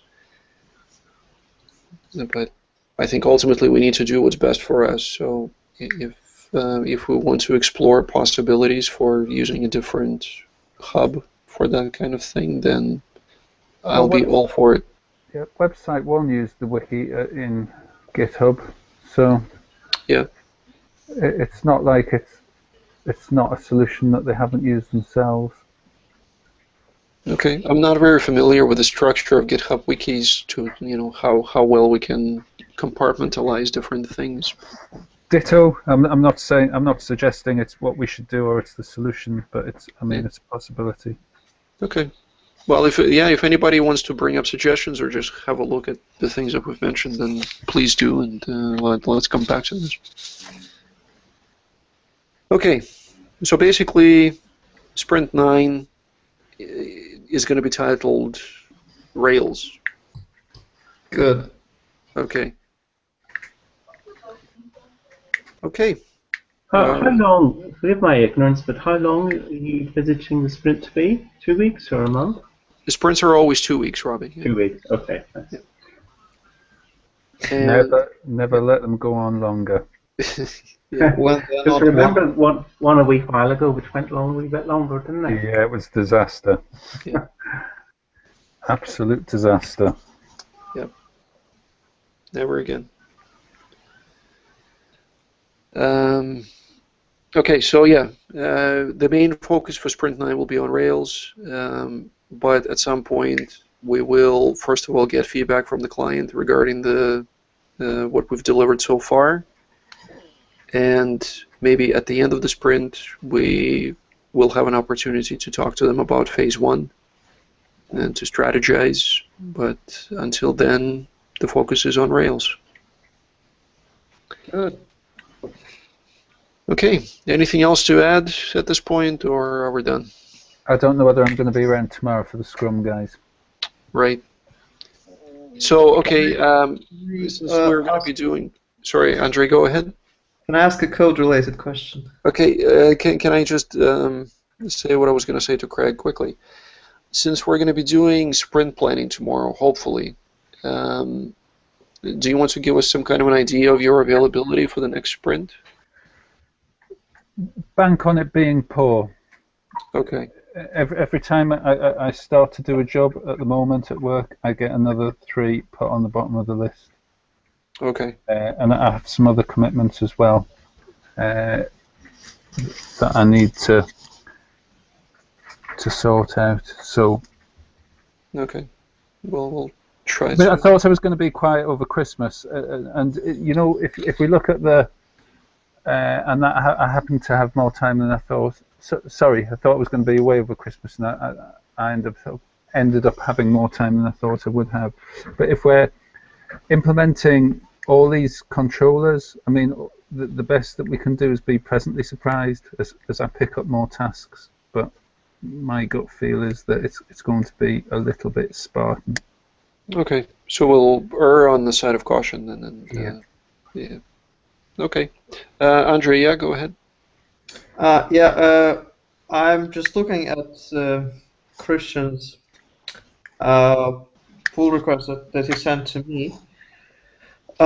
So this is, if I understand correctly, so this is a test for the create action in the partner's controller.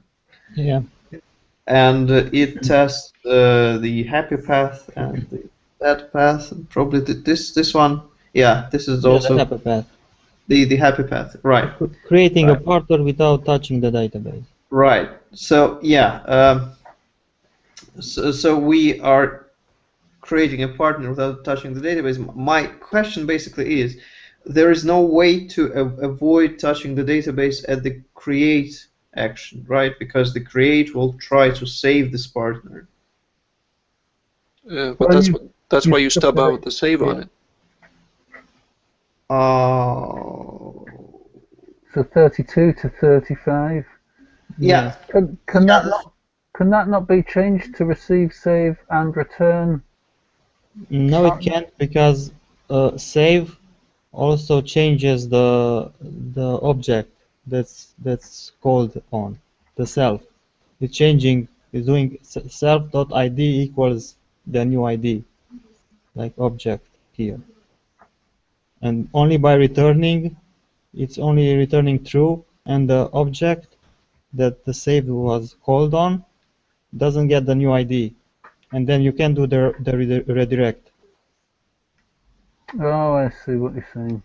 Yeah, that's what we faced last night for a few hours.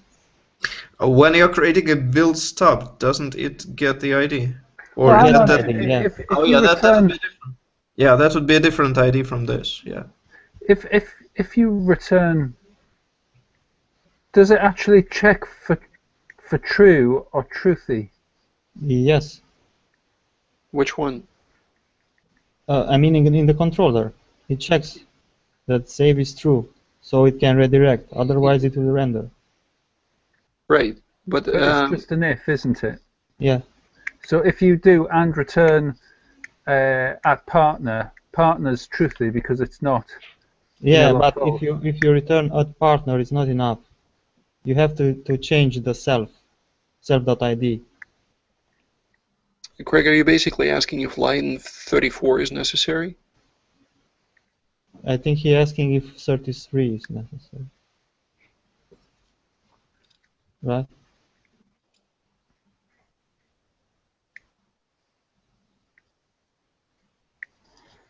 Because I can imagine dispensing with line 34 because line 33 will return the the assignment. I'm not sure we need. Yeah. If we just put at the end of line 32 and return at partner, then no, it will not work. Just hold on a second. We tried that. We tried that. I can assure you, it will not work. Okay. Yeah. We can. Sorry. I mean, I can switch to the code editor, and we can actually try something. You know, I can tell you right now that when you guys submit this, I'll clone this branch because I really would like to be able to make it work with doubles. Mm-hmm. Okay. So I'll probably waste at least as much time as you did, probably more, because I think that it should. Partner. So yeah, this I tried. Allow partner to receive and return. The thing is that when I was stubbing the save, my impression was that when I'm saying allow partner to receive save, then the create action will not even touch the database. It will not do anything with the database. The trouble is that what here, happens if you change that to allow any instance of partner, like? Yeah, that's how it should be. But return partner, just as you have there. So allow any instance. That's something that we tried to do. What was that? Any instance? I think it's allow any instance of, and then. Or allow like that? Allow any instance partner? I think so, yeah.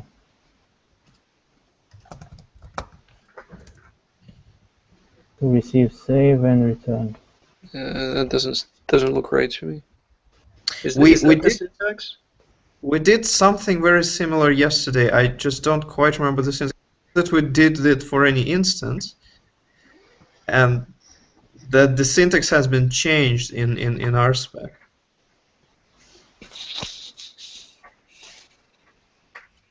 But the thing is that here, create, it's going to check, it's going to try to save this model, and it's going to try to validate it. So I was thinking that we are validating. Where are we validating? Before save? Before create? Well, you can also stub out valid if you like. That might help. Yeah. That might actually help, yes. Yeah, and Andre, the syntax, if I'm reading the right documentation, is allow any instance of. Yeah. You found it. It's there. Of partner to receive. Okay. Yeah. To receive save, and how do I stub the valid as well? You do another one. Just do it. Yeah, do it as a separate line. But before we stub it out, before we stub another one out, let's just see what we get from that, because the error message is going to tell us. Okay. I would expect the error message to be a redirect to 200, but let's see. It will say that there isn't an ID for the redirect. Focus.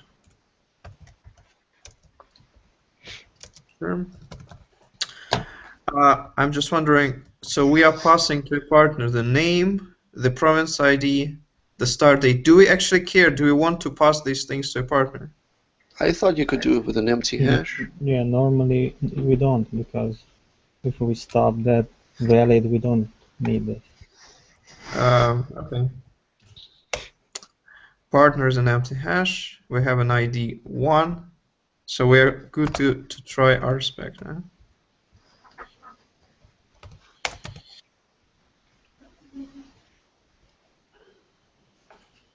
Do I still have binding pride? No.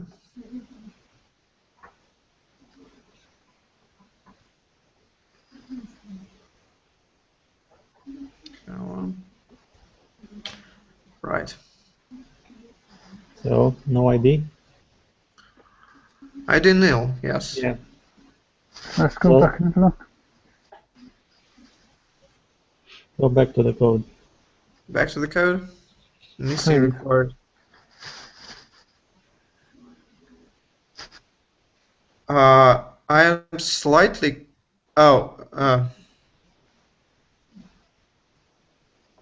yeah, we were creating this add partner, didn't we? Create it to pass it into in here, or add partner, double partner ID 1. That. Oh yeah, you're going to need valid, aren't you? So that's not valid, is it?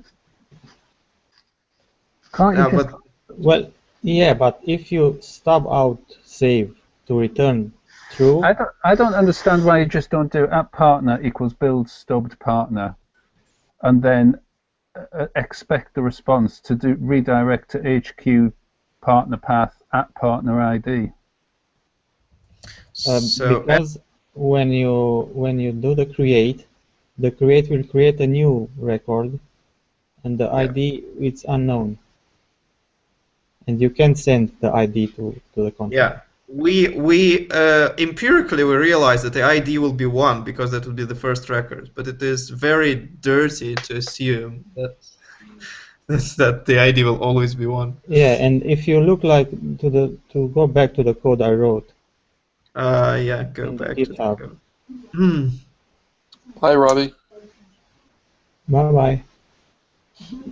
Here you see factory called build stub will create a random ID, and Yeah. we can use a random ID to check the ID, Yeah. so it's independent. Yeah. Can we?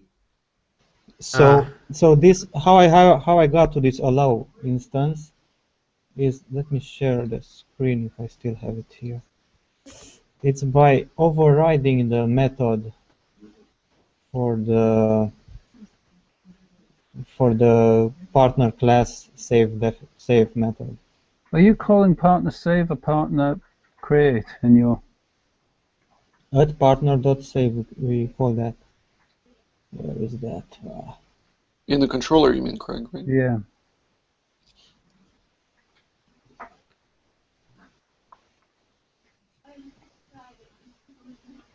This one.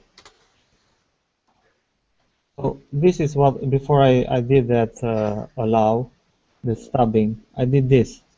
And the class partner, I opened it and I overrode the save.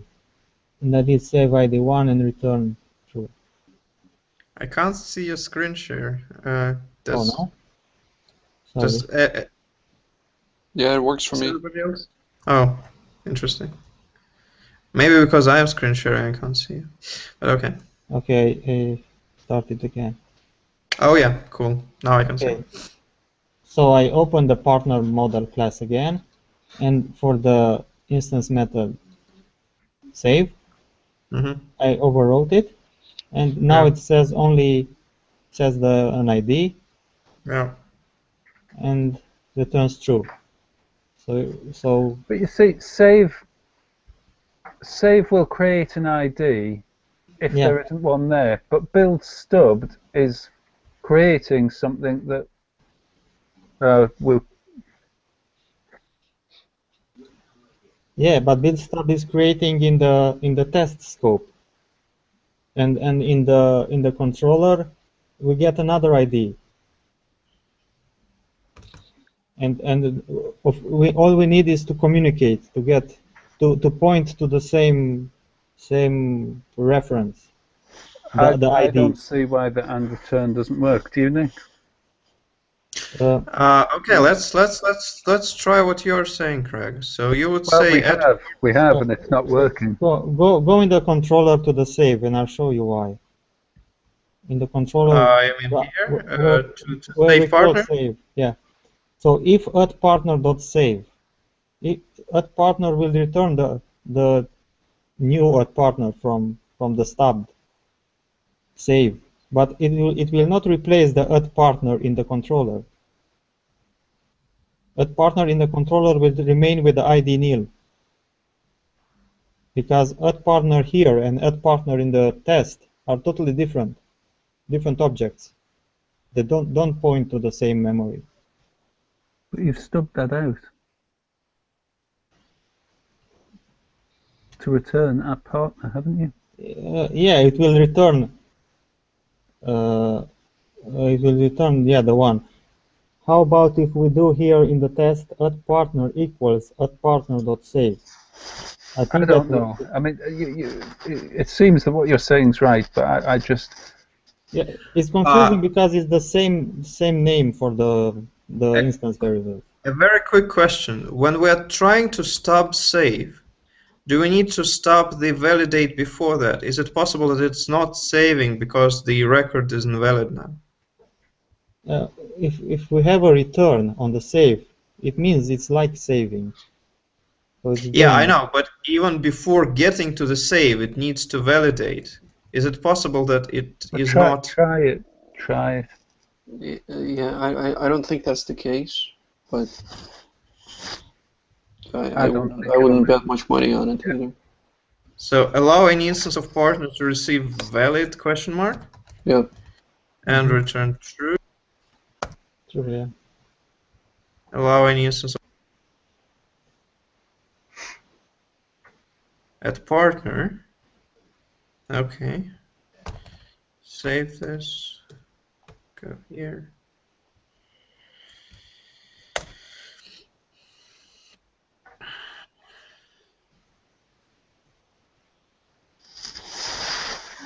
Because I distinctly remember that when I put the binding pry into my controller method, and I did the stub, I said, doesn't work. No root matches controller ID nil. Oh, I have. I'll tell you what. Go back just one more time. Okay. And change save to new. Well, change what? Sorry, change valid to new. To new. Yeah. And return @partner.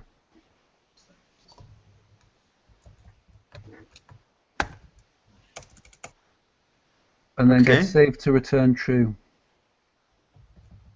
Well, new will not. Oh yeah, it will have an ID. So yeah, it makes sense. Okay, so this partner is going to have an ID. Yeah, I think it should work now. And it should save. Okay.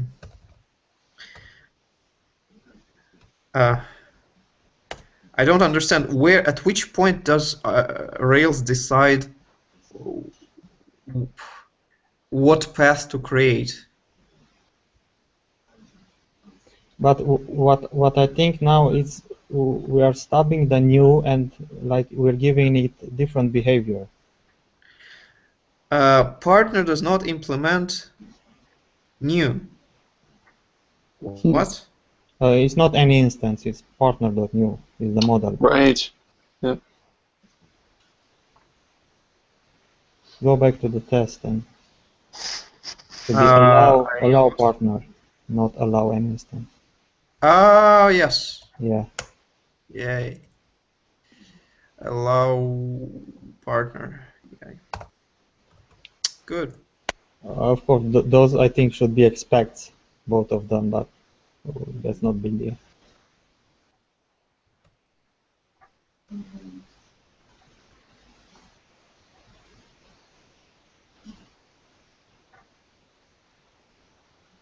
Now, Now we have a third error message.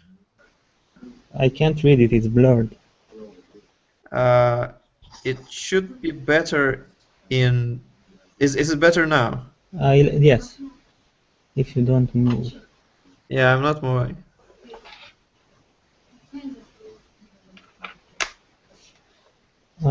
Received unexpected messages. Attributes. Who's create partner? So our @partner that we returned with the new, right? We are returning @partner, and now it is going to accept to receive attributes. Right, because in the build partner method,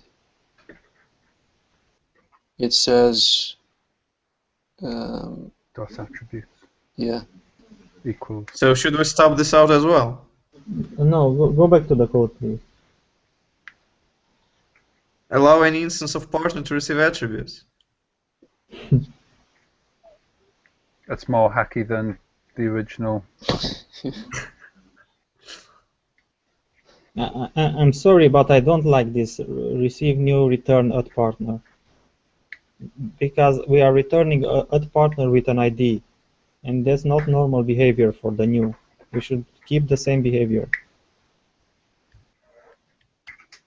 Well, if it's important to you to implement the same behavior, you shouldn't be stubbing out the create. Right? The create should create the create and return the. You mean the save? Yes.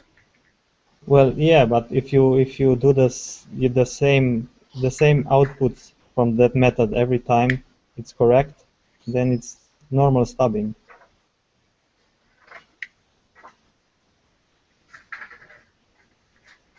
I would even go lower than save to just block the database, but I don't know where to go lower than that. Like cut the network cable. You really hate the database. Well, no, it's more like it's challenging. And this create something very simple, and we'll face this many times, and it's something that it's usual to stub it without the database. Makes sense. Meaning we'll have many creates in our application in the future.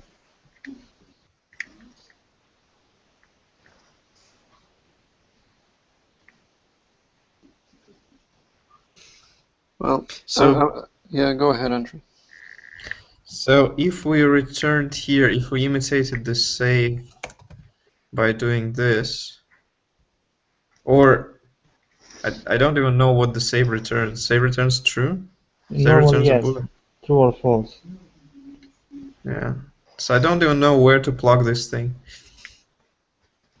To receive new, we don't care what it returns. Yeah, you can delete that new, because new will not touch the database.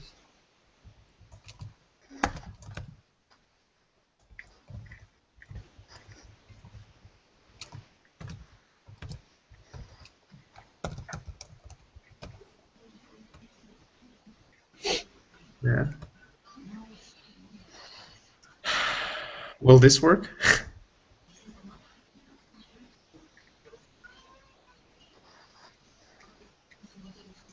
We don't even care about this. Well, you can shortcut it maybe by saying allow controller to receive build partner and return partner. So that stubs out the entire build partner method in the controller, because that's not what you're testing. How do I say allow controller? Yeah, exactly like that. Allow controller to receive. Wow. Allow controller class. No, sorry. Allow partners controller? No, I think you should be able to do allow parenthesis controller. To receive, yep, to receive build partner. Shouldn't controller be a class or a symbol? I don't think so. Hmm. And return partner, add partner. Well, that looks like a controller class to me. And then you can get rid of line 34. And I mean, you can even go. Well, no, maybe not. Okay. I've done this somewhere. This allow controller with an OSRA. I think we can find it if we look, but just give it a shot and see if it works. Allow any instance of partner to receive save. Do we also want to do valid? Since we're I don't think that's necessary. I think save sits above valid. Allow controller, yeah, you're right. It's like that. Okay, so let's see.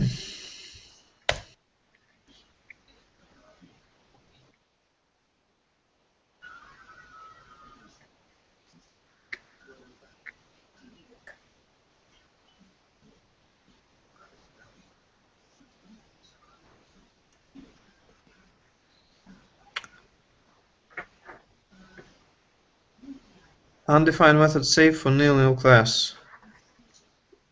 What is it? Is nil. In the controller, the add partner gets to be nil.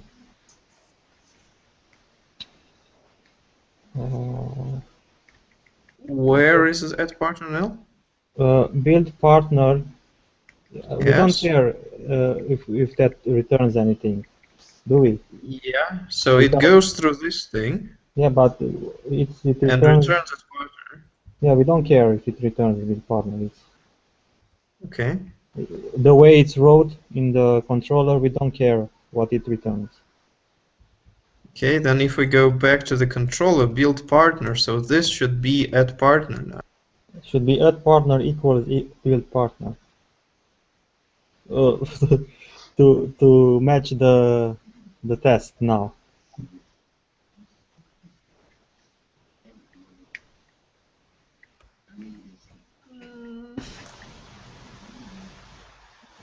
I'm confused. Yeah.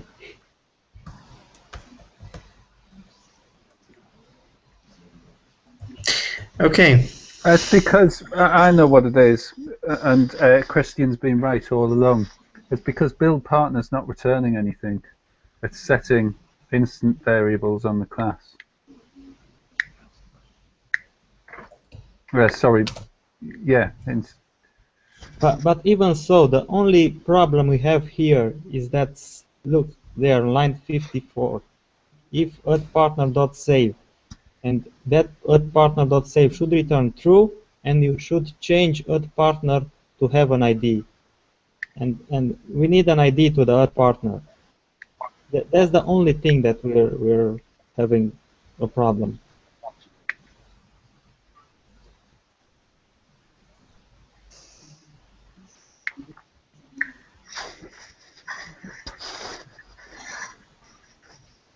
But that's what we're stubbing out, is it not? Well, yeah, but it's just returning something truthy, but it's not changing the ID of the addPartner.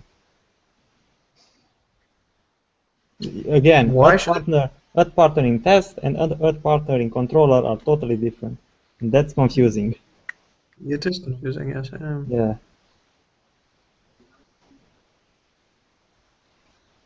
Save doesn't return anything either. So save returns true or false. All save partner does is return true. It doesn't.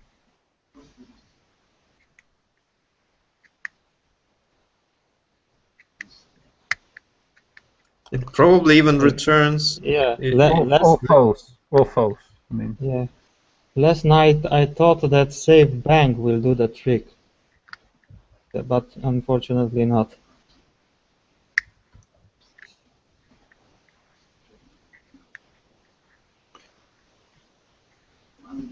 Okay, guys, I'm gonna go. I do predict that I will spend time on this in the future just because I don't know, it's frustrating me. Yeah, we also looked at tutorials from Ryan Bates, how is that called, Railcast or how, and the way he's doing it is he's not stubbing the database. Yeah. Yeah, I've seen. Yeah, I mean, for what it's worth, actually, when I saw you having that conversation, I did go to that article that I shared, how we test Rails applications by ThoughtBot, and they use Factory Girl to build a model.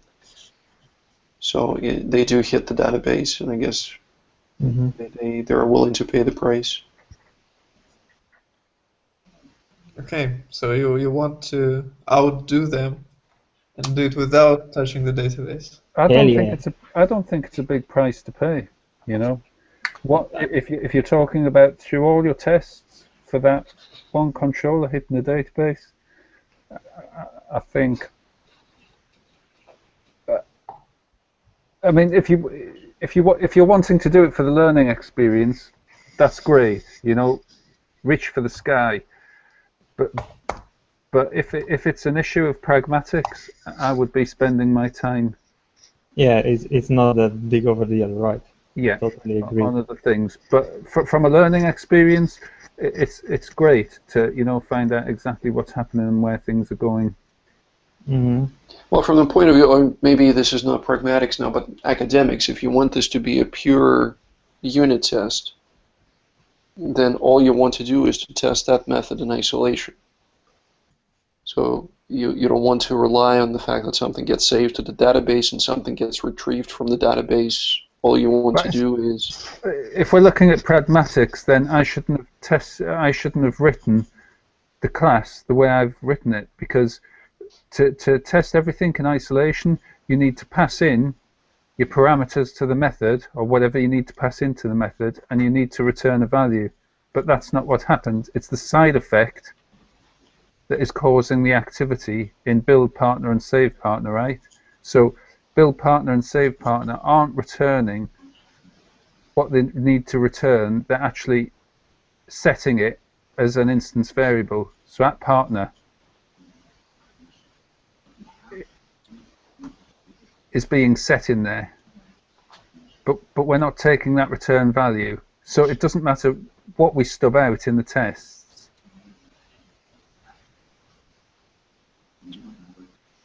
Yeah. So the reason the build partner stubbing didn't work is because build partner is not actually returning anything of value. It's the side effect of setting the at partner instance variable that's doing the work. But in that case, stubbing out what happens within build partner should work. If you cannot stub out the return value of build partner, you still should be able to say that, yeah, expect the partner model to receive new and return whatever, and then expect that whatever to receive attributes equals. Build partner's returning at partner in the stubbing, and build partner isn't returning anything to anyone.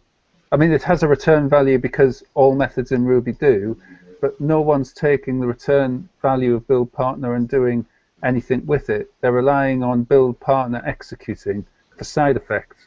So the app partner that you see in build partner has nothing to do with the app partner that you return. Aren't you using this at partner, which is being returned? Aren't you using this in your create method? Let's have a look at the create. I think you are. You're saying build partner, and this is when you're not saying something equals build partner, are you? You're just saying build partner. You're looking for a side effect. Yep. You're using object-oriented methods to create a side effect. That's what makes object-oriented stuff different to functional programming. Okay, but then could you not, in your controller spec, could you not assign add partner? Yeah, you could stub that out, and that's different. So you would have to say allow controller. So when you stub this thing out, you are getting at partner. That would be exactly the same as you would get from here. No, you don't Yeah, get but anything. we're not using it. You're not. To get something, you have to use equals. So you would have to say at partner equals build partner. Right. Yeah, I know what you're saying. But since this thing executed and we used an instance variable, this instance variable is now available here. So it's as if behind the scene we said at partner equal. No, because your stub, your Creating stub, an instance variable here. but the stub doesn't call that method. All the stub does is override that method and return at partner, but it's not being returned to anything. So the code in that build partner in your tests is never executed.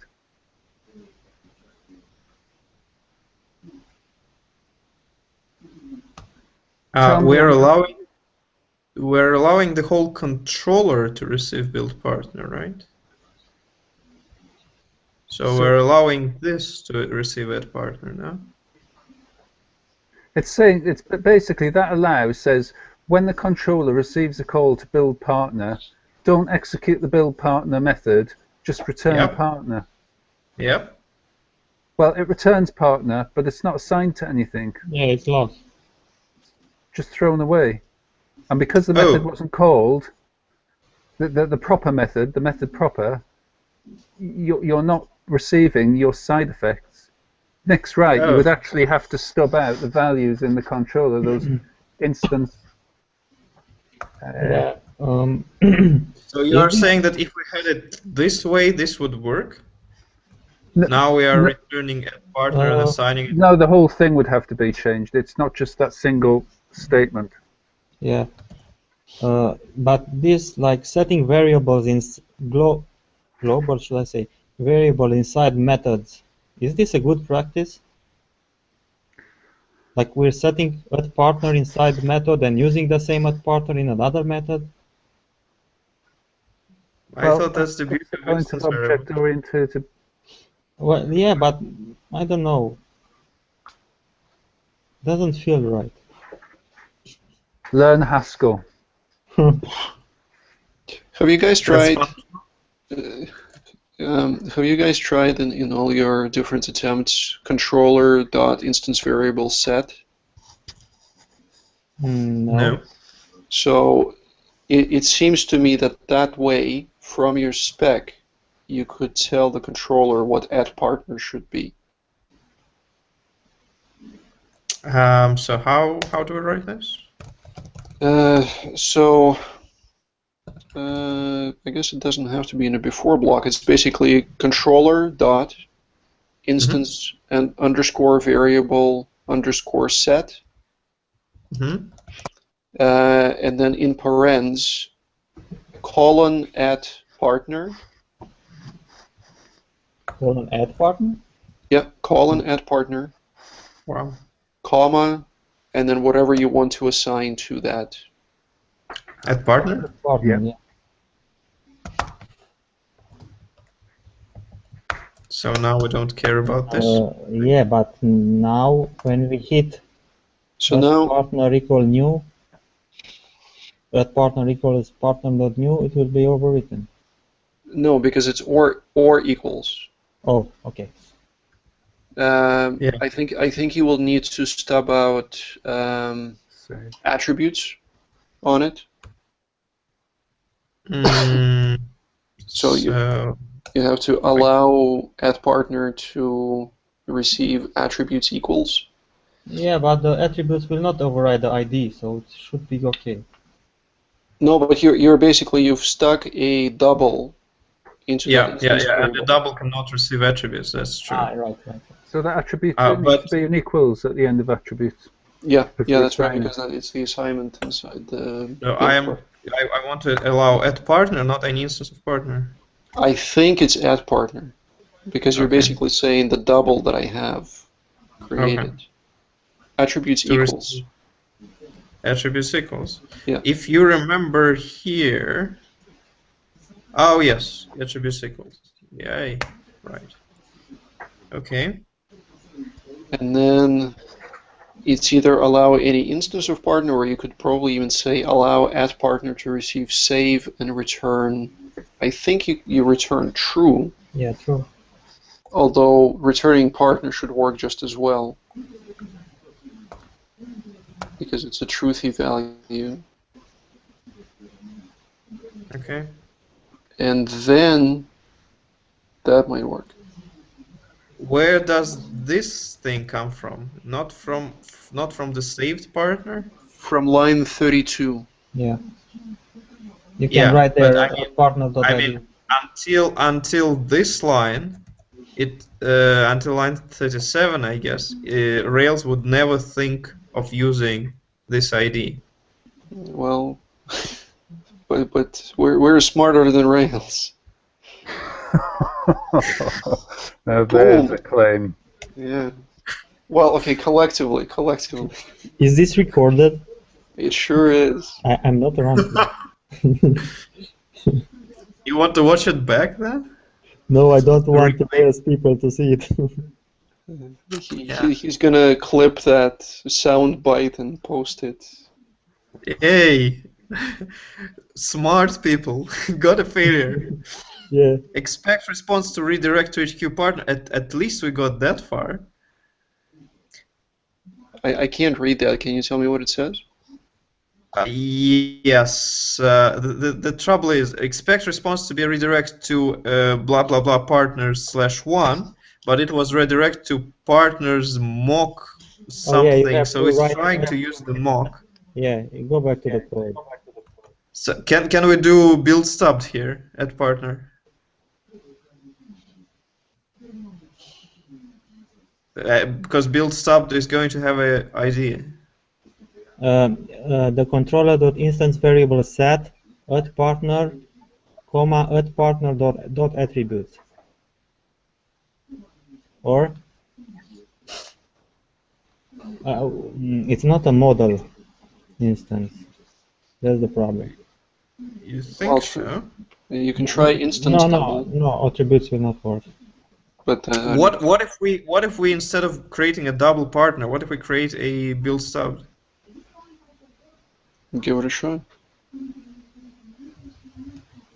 Well, the redirect to in the controller gets an at partner and expect that at partner to be an instance model. So it knows to get the ID from that. Right. Not sure if it can get the ID from the build stub. Sorry, I missed it. So the redirect to in the controller, it's Yes. expecting an at partner. So that at partner is a model instance. So it is expecting this at partner, right? That at partner, it's expecting generally redirect to at partner. It's expecting Yes. at partner to be an instance model, an Try that. instance of Yes. the partner. Well, build stubbed is kind of an instance model. Try It is. that now. You'll get a failure, but it may be that the numbers are different. And then if it's just the numbers that are different, then you just need to change your redirect to match your partner ID. Yeah. Okay.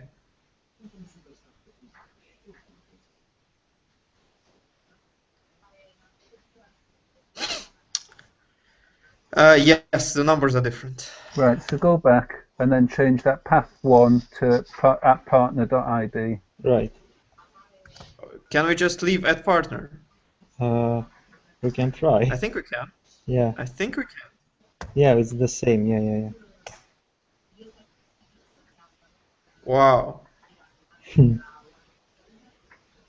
Wow.